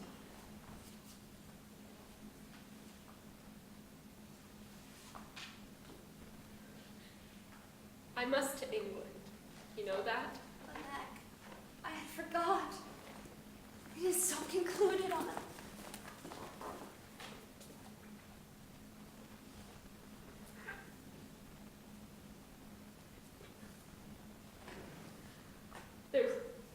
There's letters sealed. And my 2 schoolfellows, whom I trust as I will adders feigned, they bear the mandate. They must sweep my way and marshal me to knavery. Let it work, for 'tis the sport to have the engineer hoist with his own petard. And it shall go hard, for I will delve 1 yard below their minds and blow them at the moon. Good night, brother. I'll lug the guts into the neighbor room. Indeed, this counselor is now still and grave, who was in life a foolish, prating knave. Come, sir, to draw toward an end with you. Good night, mother.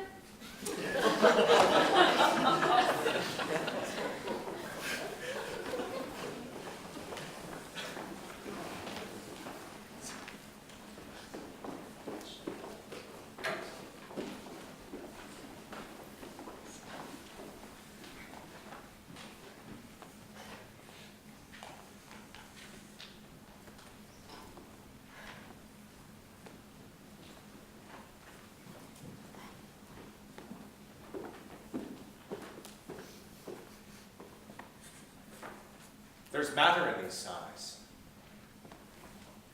These profound heaves you must translate. 'Tis fit we understand them. Ah, mine own lord, what have I seen tonight? What, Gertrude? How does Hamlet?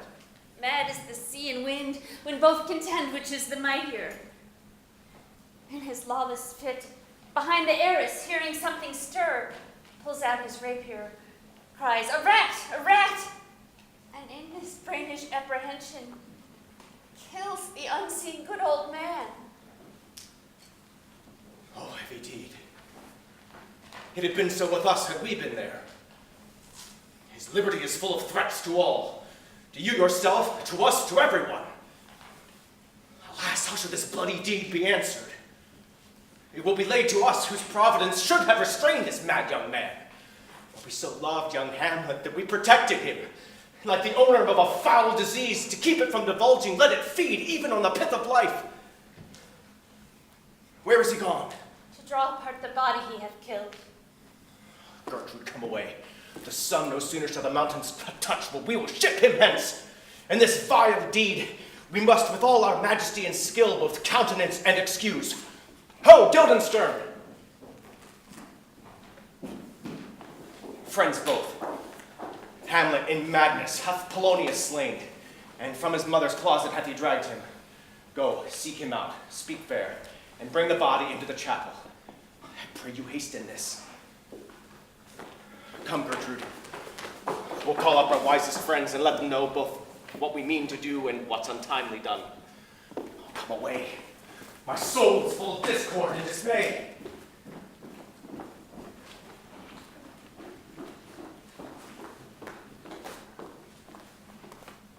Safely stowed. Hamlet! Lord Hamlet! Soft, wet noise. Who calls on Hamlet? Oh, here they come. What have you done, my lord, with the dead body? Compound pounded it to dust whereto 'tis kin. Tell us where 'tis so we may take it thence and bear to the chapel. And to be demanded by a sponge. What replication should be made by the son of a king? Take you me for a sponge, my lord? Aye, sir. One that soaks up the king's countenance, his rewards, his authorities, but such officers do the king best service in the end. When he needs what you have gleaned, it is but squeezing you, and sponge, you shall be dry again.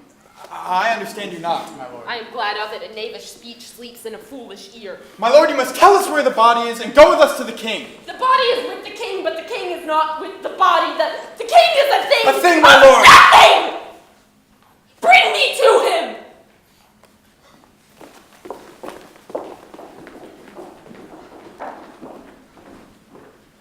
I am sent to seek him and to find the body.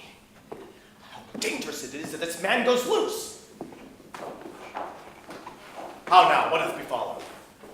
Where the body is bestowed, my lord, we cannot get from him. Where is he? Without my lord guarded, to know your pleasure. Bring him before us. Ho, Guildenstern, bring in the lord! Now, Hamlet, where is Polonius? At supper. At supper, where?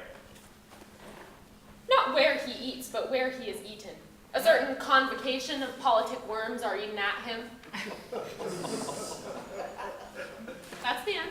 Alas, alas. A man may fish with the worm that hath eat of a king, and eat of the fish that hath fed of the worm. What dost thou mean by this? Nothing, but to show you how a king may go a progress through the guts of a beggar. Where is Polonius? In heaven! Send thither to see.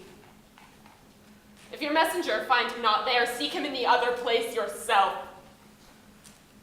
But indeed, if you find him not within this month, you shall nose him as you go up the stair into the lobby. Hamlet, this deed for thine especial safety, this deed thou hast done must send thee hence. Therefore prepare thyself. The bark is ready, the wind did help. The associates tend, and everything is bent for England. For England? Aye. Good. Is so, if thou doest our purpose. I see a cherub that sees them. But come, for England! Farewell, dear mother. Thy loving father, Hamlet. My mother. Mother and father is man and wife is one flesh, and so, my mother. Come, for England! Follow him at foot. Tempt him with speed aboard. Delay it not, I'll have him hence tonight. Away, for everything is sealed and done, else leans on the affair. I pray you make haste. And England, if my love thou hold'st at aught, as my great power gives thee sense, effect the present death of Hamlet. Do it, England, for like the hectic in my blood he rages, and thou must cure me. Till I know 'tis done, howe'er my haps, my joys were ne'er begun.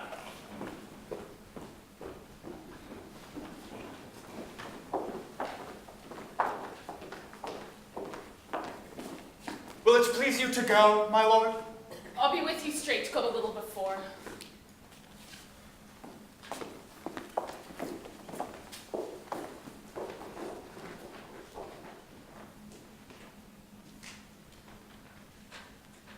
How all occasions do inform against me and spur my dull revenge.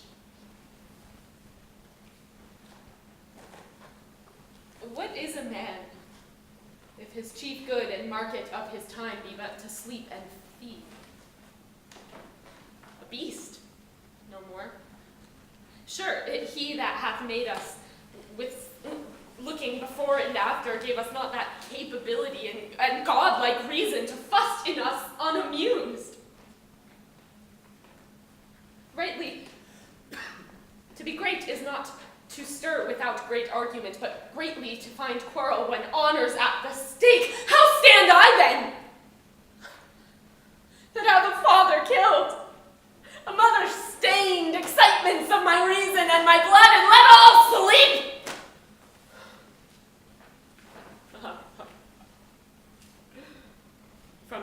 time forth. My thoughts be bloody, or be nothing worth. To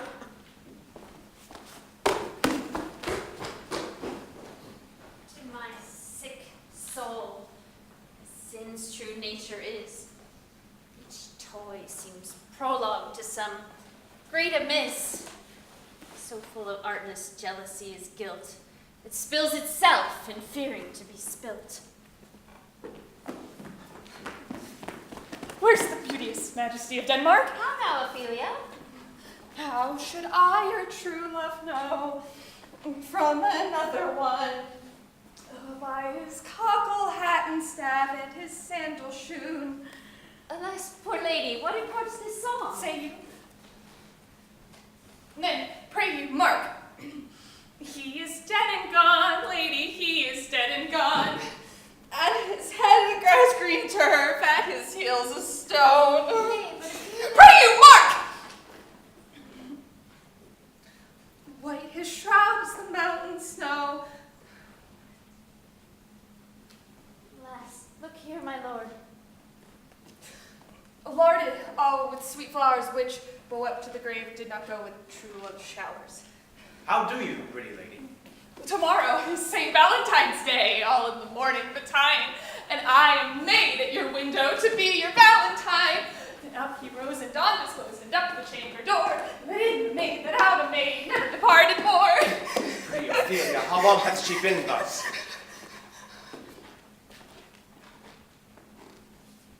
I cannot choose but weep, but to think they would lay him in the cold ground. My brother shall know of it, and so I thank you for your good counsel. Come, my coach. Good night, ladies. Good night, sweet ladies. Good night. Good night. Oh, this is the poison of deep grief.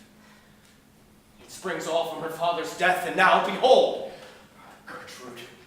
Gertrude, when sorrows come, they come not single spies, but in battalions. First, her father slain. Next, your son gone. And he the most violent author of his own just remove. The people whispering of good Polonius' death.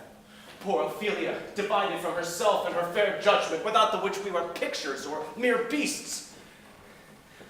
And now, her brother has come home from France, and wants not buzzers to infect his ear with pestilent stories of his father's death. What noise is this? Save yourself, my lord. The ocean, overpeering of its list, eats not the flats with more impetuous haste than that of young Laertes when a riotous head o'erbears your officers. The rabble call him lord. They cry, choose we, Laertes shall be king. Caps, hands, and tongues applauded to the clouds, Laertes shall be king. Laertes, king. The doors are open! Oh, thou vile king, give me my father. Call me, good Laertes. What is the cause, Laertes, that thy rebellion looks so giant-like? Let him go, Gertrude. Tell me, Laertes, why thou art thus incensed. Let him go, Gertrude. Speak, man. Where is my father? Dead. But not by him. Let him demand his fill. Okay, he dead. I'll not be juggled with thy dare damnation. I'll be revenged most thoroughly for my father's death. Who shall stay? Not all the world. Good Laertes, if you desire to know the certainty of your dear father's death, is writ in your revenge you will do battle with both friend and foe? None but his enemies. Will you know them, then? To his good friends, thus wide I'll ope my arms.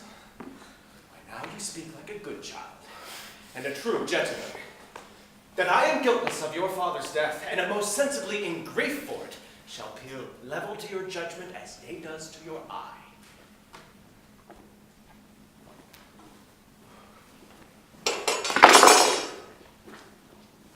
Oh, heat dry up my brains. Tears 7 times salt burn up the sense and virtue of mine eye. By heaven's lay madness shall be paid by weight till our scale turns a beam. Oh, sweet Rose of May, dear maid, kind sister, sweet Ophelia. Oh, heavens, is it possible a young maid's wit should be as mortal as an old man's life? He bore him bareface on the bier. He naughty, naughty, naughty.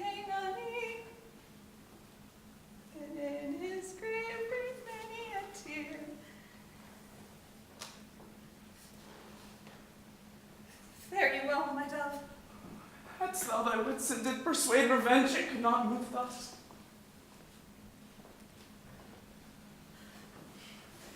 There's rosemary. That's for remembrance. Pray you. Oh, remember. And there's pansies. That's for thoughts. Document madness, the thoughts and remembrance fitted. There's fennel for you. Columbines. There's room for you. And here's some for me. There's a daisy.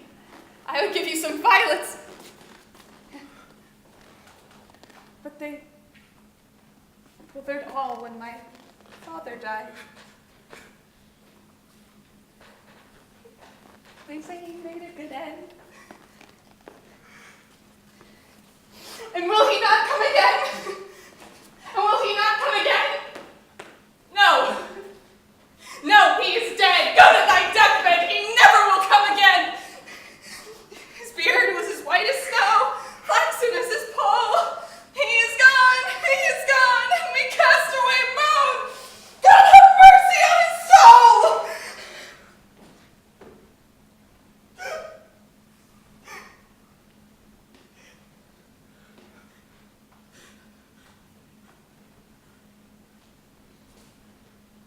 And of all good Christian souls, God by you. Do you see this, oh God? Laertes, I must commune with your grief, or you deny me right. Go but apart. Make choice of whom your wisest friends you will, and they will hear and judge twixt you and me. If by direct or collateral hand they find us touched, we will our kingdom give, our crown, our lives, and all that we call ours to you in satisfaction. But if not, be you content to lend your patience to us, and we will jointly labor with your soul to give it due content. Let this be so. His means of death, his obscure funeral. No trophy, sword, nor hatchment, or his bones cry to be heard, as tore from heaven to earth that I must call in question. And so you shall. Where the offense is, let the great axe fall. I pray you, go with me.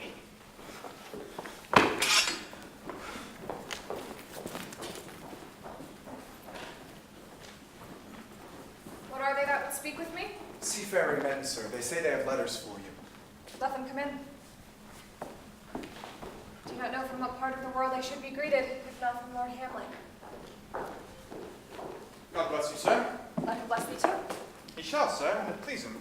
I have a letter for you, sir, from the ambassador that was bound for England, if your name be Horatio, as I am left to know it is. Horatio, when thou shalt have overlooked this, give these fellows some means to the king. They have letters for him. Ere we were 2 days old at sea, a pirate gave us chase. Finding ourselves too slow of sail, we put on a compelled valor, and in the grapple I boarded them. On the instant they got clear of our ship, so I alone became their prisoner. They have dealt with me with mercy, but they knew what they did. I am to do a good turn for them. Let the king have the letters I have sent, and prepare thou to me with as much speed as thou wouldst fly death. I have words to speak in thine ear that will make thee dumb. These good fellows will bring me where I am. Rosencrantz and Guildenstern hold their course for England. Of them I have much to tell thee. Farewell, Hamlet. Come, I will show you to the king. The speedier that you may direct me to him from whom you brought them.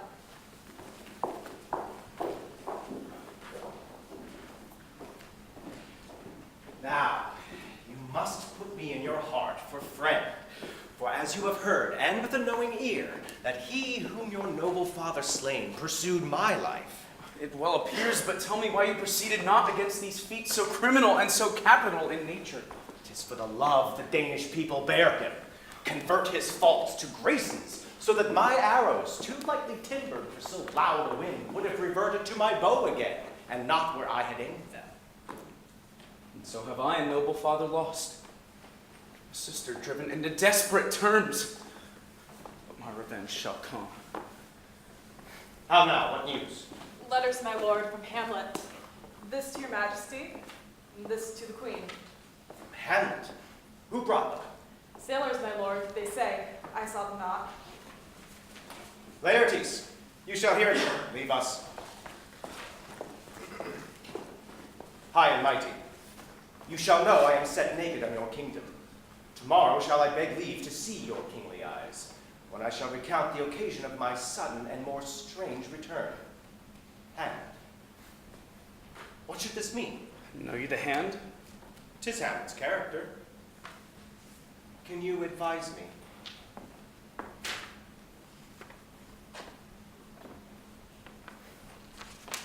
I'm lost in it, my lord. But let him come. It warms the very sickness of my heart that I shall live and tell him to his teeth, thus didst thou. Will you be ruled by me, Laertes? Aye, my lord, if you shall not o'errule me to a peace. To thine own peace.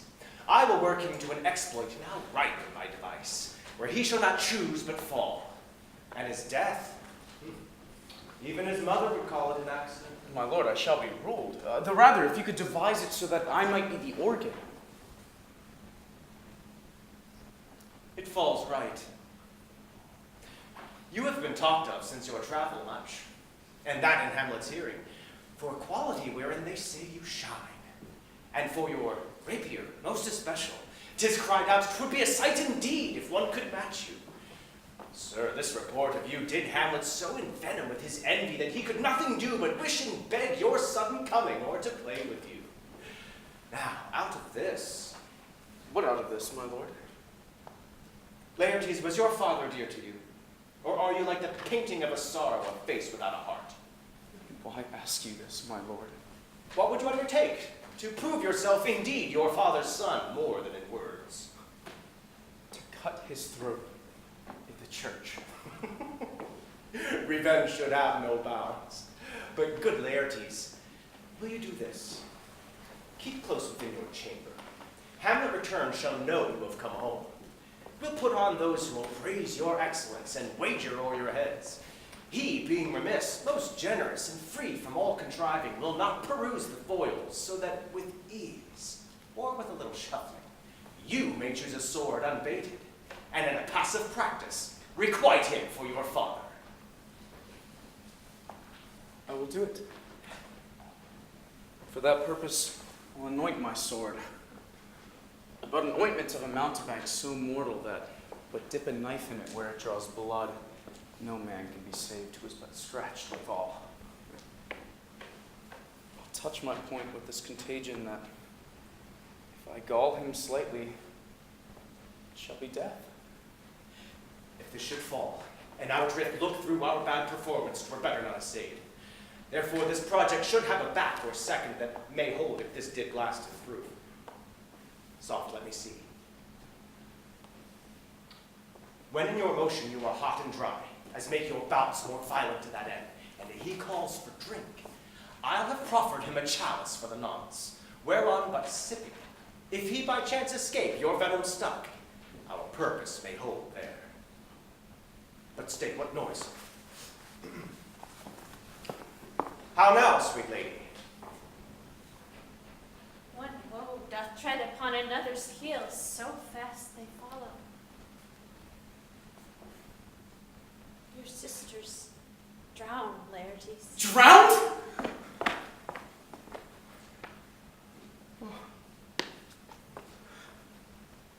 Where?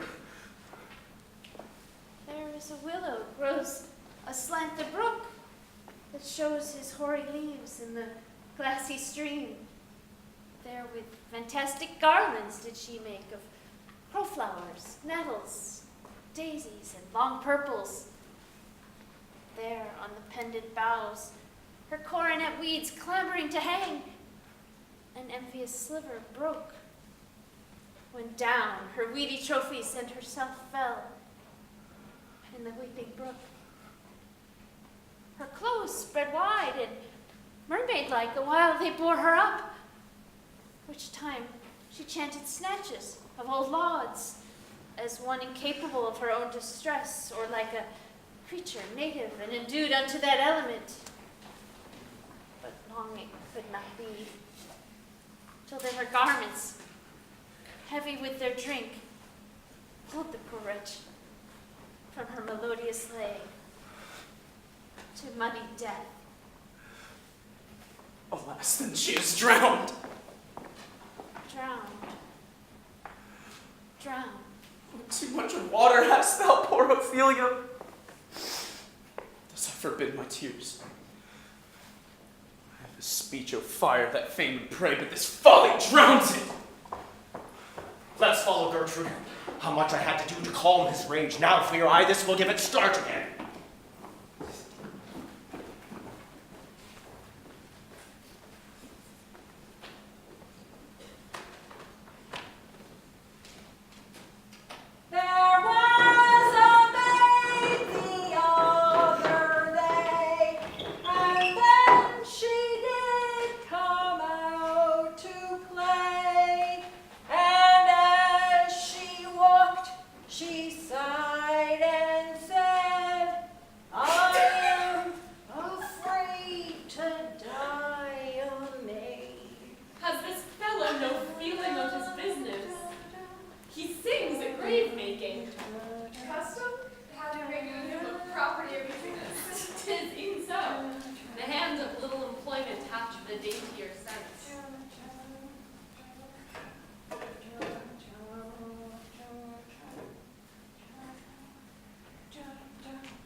Dig it for?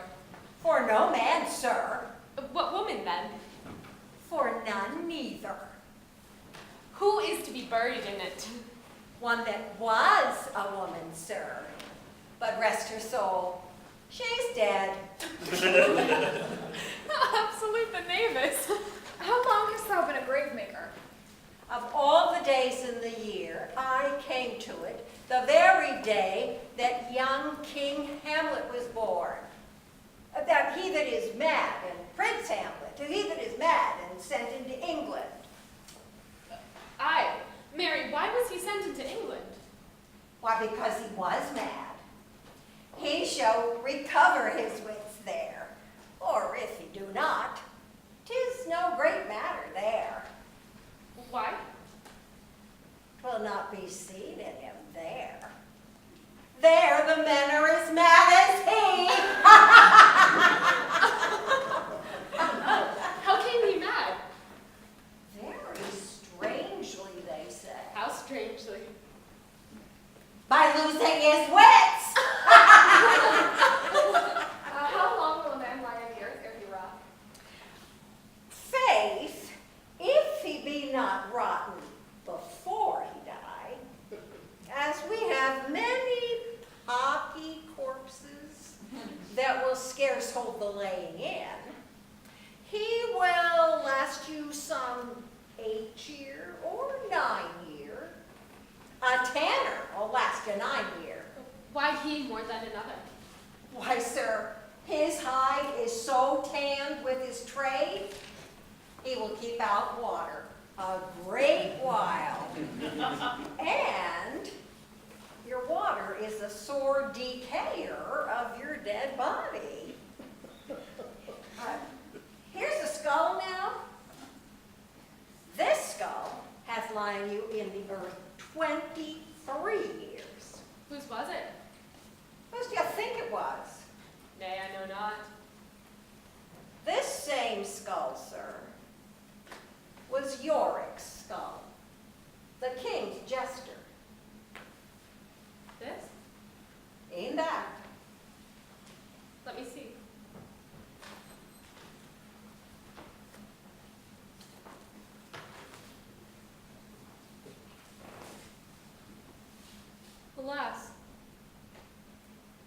poor Yorick. I knew him, Horatio. A fellow of infinite jest, of most excellent fancy. He hath borne me on his back 1,000 times.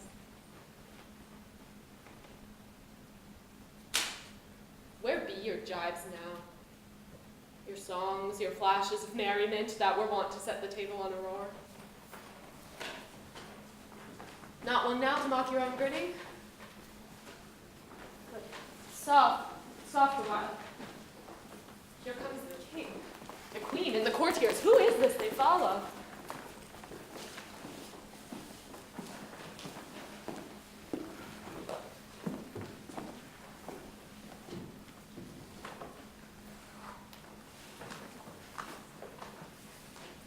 What ceremony else?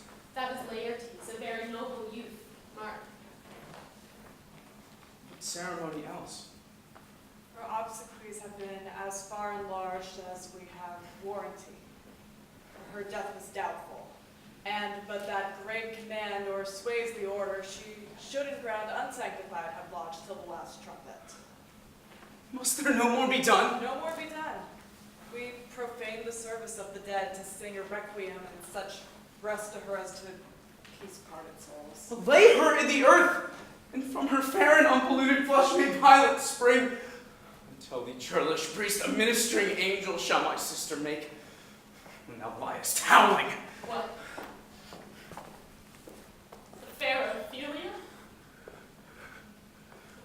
Sweets to the sweet.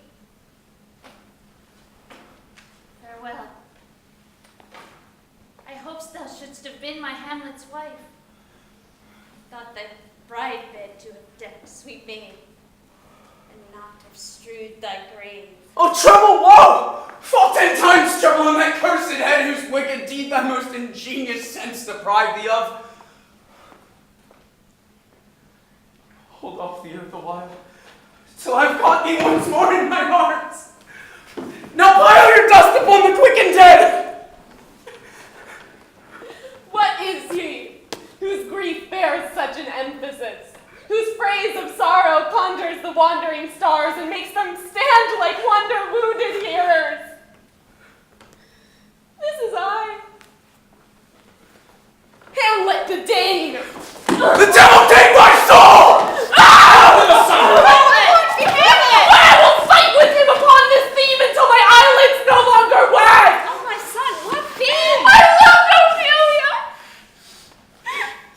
40,000 brothers, with all their quantity of love, could not make up my son. What wilt thou do for her? Oh, he is mad, Laertes. For love of God, forbear him. So show me what thou'lt do! Wilt weep? Wilt fight? Wilt fast? Wilt tear thyself? Wilt drink vinegar? Eat a crocodile? I'll do it! Dost thou come here to whine? To outface me with leaping in her grave? What is the reason you use me thus? I loved you ever. But it is no matter. Let Hercules himself do what he may. The cat will mew, and the dog will have his day. I pray you, good Horatio, wait upon him. Strengthen your patience in our last night's speech. An hour of quiet shortly shall we see. Till then, in patience, our proceeding be.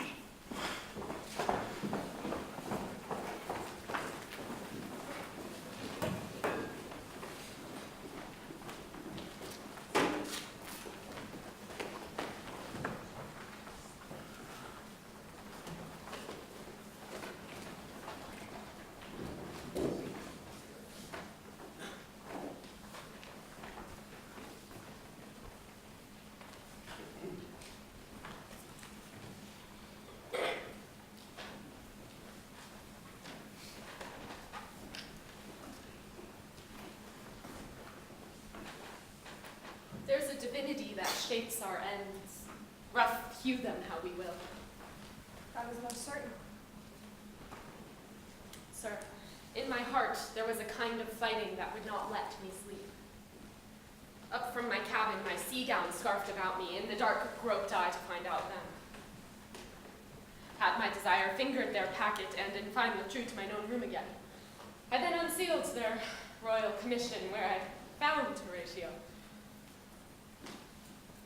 A royal knavery, an exact command, lorded with many several sorts of reasons, that on the supervised no leisure baited, no, not to stay the finding of the axe. My head should be struck off. Is possible? Here's the commission. Read it. But wilt thou hear how I did proceed? I beseech you. I sat me down, wrote out a new commission. But wilt thou know the effect of what I wrote? Oh, my good lord. An earnest conjuration from the king, as England was his faithful tributary, that on the view and knowing of these contents, he should the bearers put to sudden death. No shriving time allowed. But how was this sealed? Why, even in that was heaven ordinate. I had my father's signet in my purse, which was the model of that Danish seal. Folded the writ up in the form of the other, subscribed it, gave it the impression, placed it safely. The changeling, never known. Why, what a king is this? He that hath killed my king, whored my mother, popped in between the election and my hopes. He angled for my life.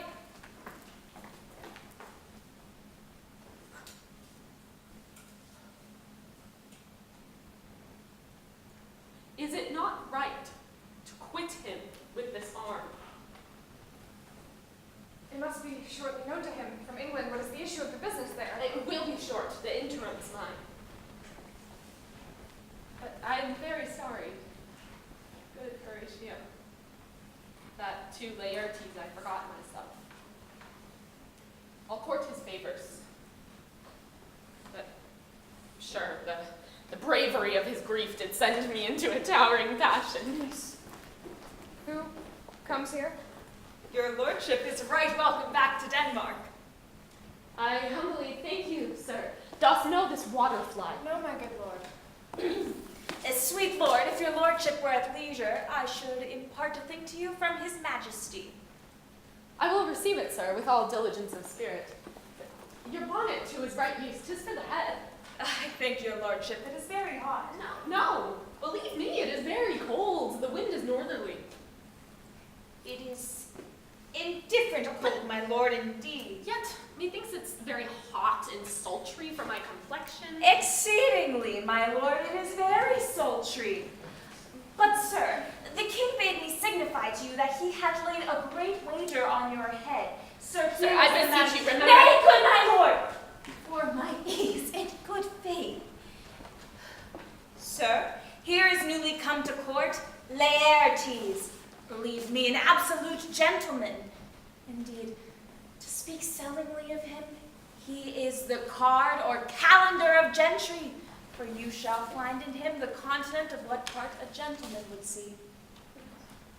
Sir, his definement suffers no perdition in you, though to divide him inventorially would dazzle the arithmetic of memory. But in the verity of extolment, I take him to be a soul of great article. Your lordship speaks most infallibly of him. The concernancy, sir? What imports the nomination of this gentleman?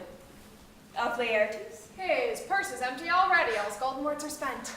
Of him, sir. You are not ignorant of what excellence Laertes is reputed.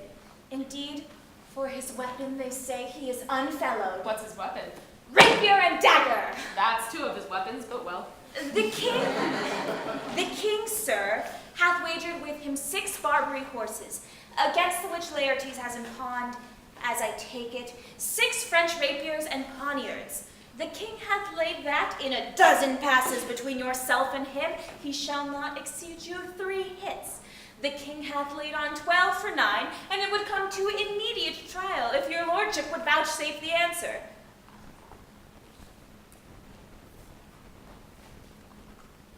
will walk here in this hall. If it pleases his majesty, it is the breathing time of day with me. Let the foils be brought. The gentleman willing and the king hold his purpose. I shall win for him if I can. If not, I shall gain nothing but my shame in the odd hits. Shall I deliver you so? To this extent, after which flourish your nature will. I commend my duty to your lordship. You will lose this wager, my lord. I do not think so. Since he went into France, I have been in continual practice.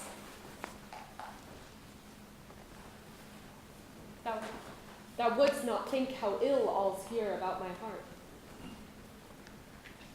But it is no matter.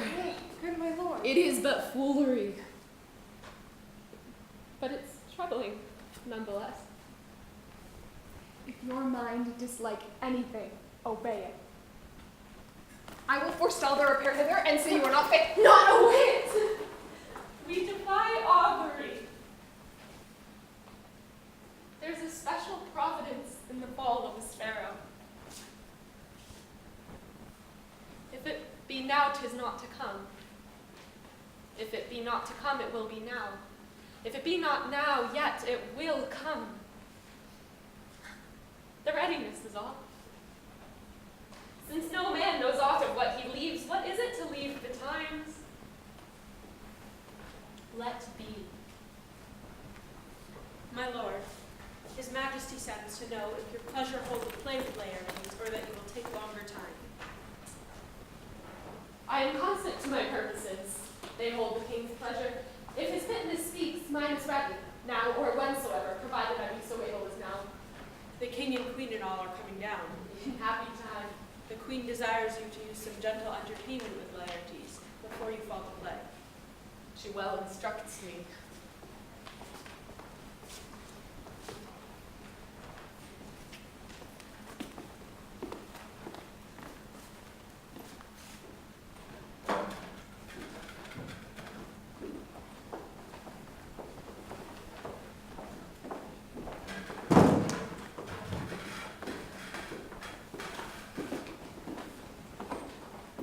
Come, Hamlet. Come, take this hand from me. Give me your pardon, sir. I have done you wrong, but pardon it, as you are a gentleman. Sir, this audience knows, and your must needs have heard how I am punished with sore distraction. What I have done that might your nature, honor, and exception roughly awake, I here proclaim was madness. Was it Hamlet wronged Laertes? Never Hamlet. Sir, in this audience, free me so far in your most generous thoughts that I have shot my arrow o'er the house and hurt my brother. I am satisfied in nature.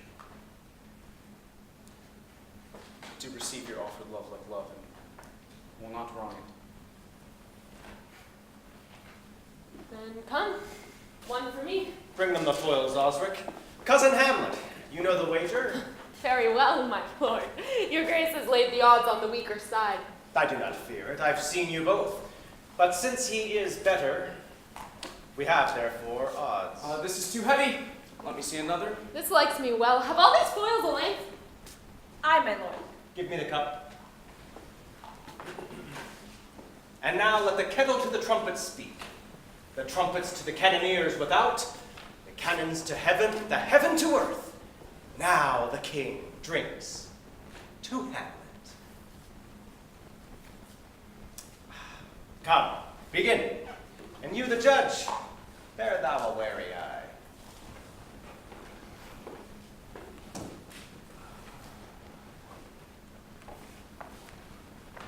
Come on, sir. Come, my lord.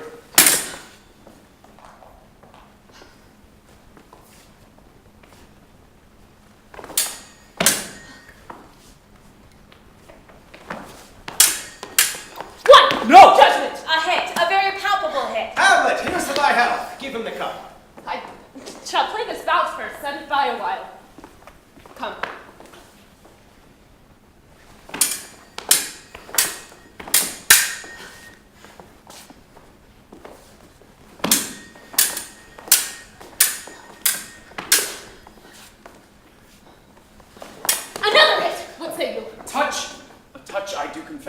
some shall win.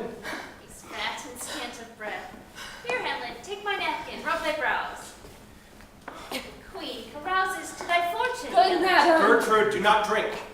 I will, my lord. I pray you pardon me. It is the poisoned cup. It is too late.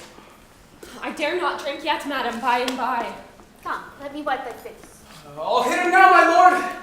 The evidence was against my conscience. Come for the third Laertes, you wet dally. So come on! Nothing, neither way. Have at you now!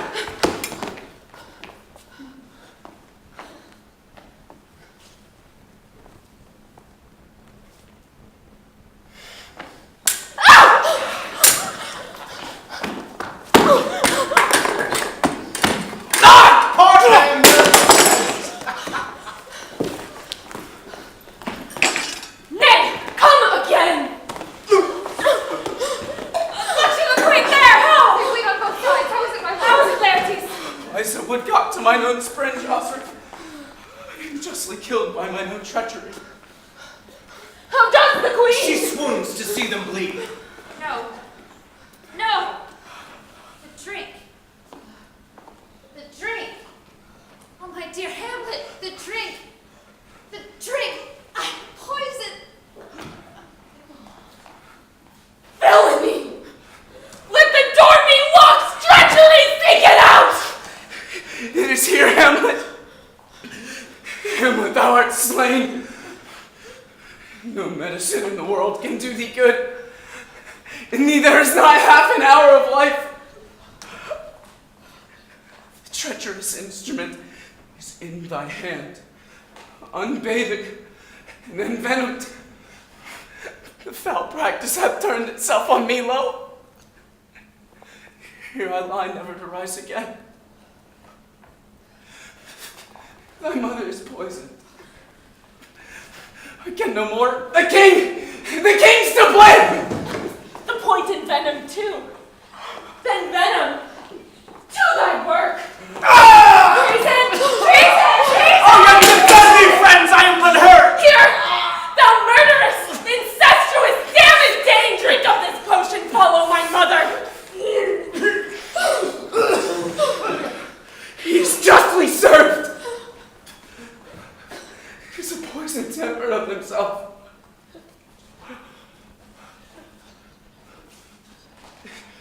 Exchange forgiveness with me, noble Hamlet. Mine and my father's deaths come not on thee, nor thine on me. Heaven make thee free of it. I'll follow thee.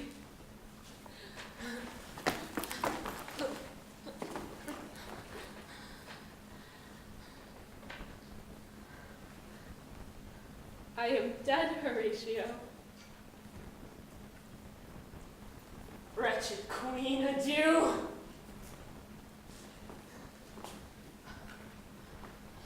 You, that look pale and tremble at this chance that are but mutes or audience to this act, had I but time. Oh. As this fell sergeant, death is strict in his arrest. Oh, I could tell you.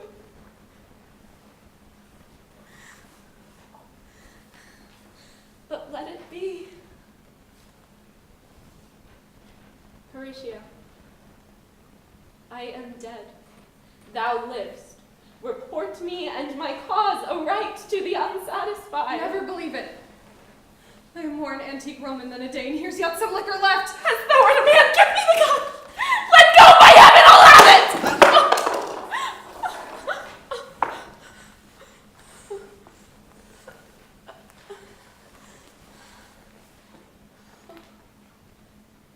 Oh God, Horatio. What a wounded name would live behind me. If thou didst ever hold me in thy heart, absent thee from felicity a while, and in this harsh world, draw thy breath in pain to tell my story.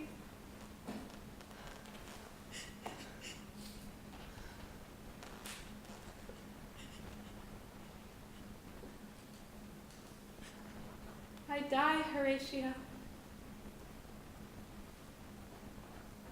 The potent poison quite o'ercrows my spirit. The rest is silence.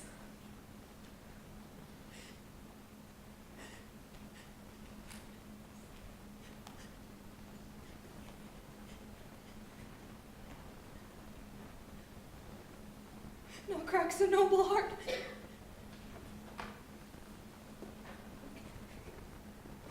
Good night, sweet prince. And flights of angels sing thee to thy rest.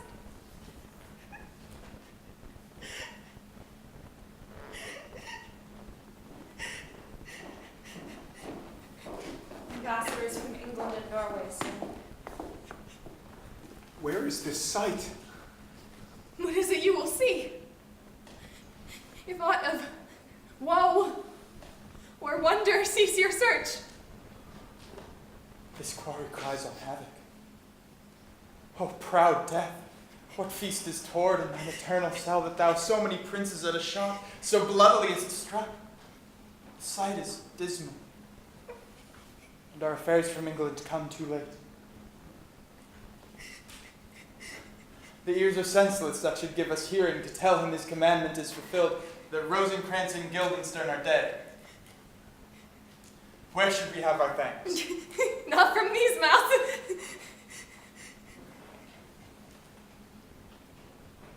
But since, Ambassador, you from England are here arrived, give order that these bodies, high on a stage, be placed to the view, and let me speak to the yet unknowing world how these things came about.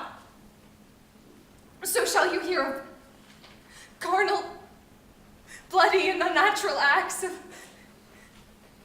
accidental judgments, of casual slaughter, of deaths put on by cunning and forced cause, and in the upshot, purposes mistook, falling on the inventors' heads.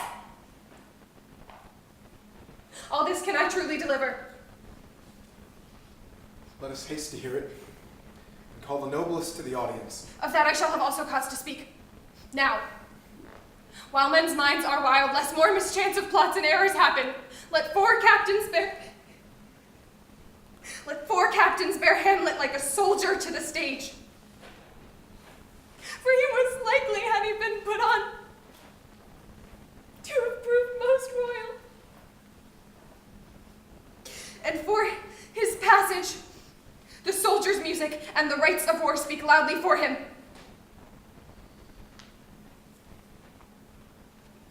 Take up these bodies. Such a sight as this becomes the field, but he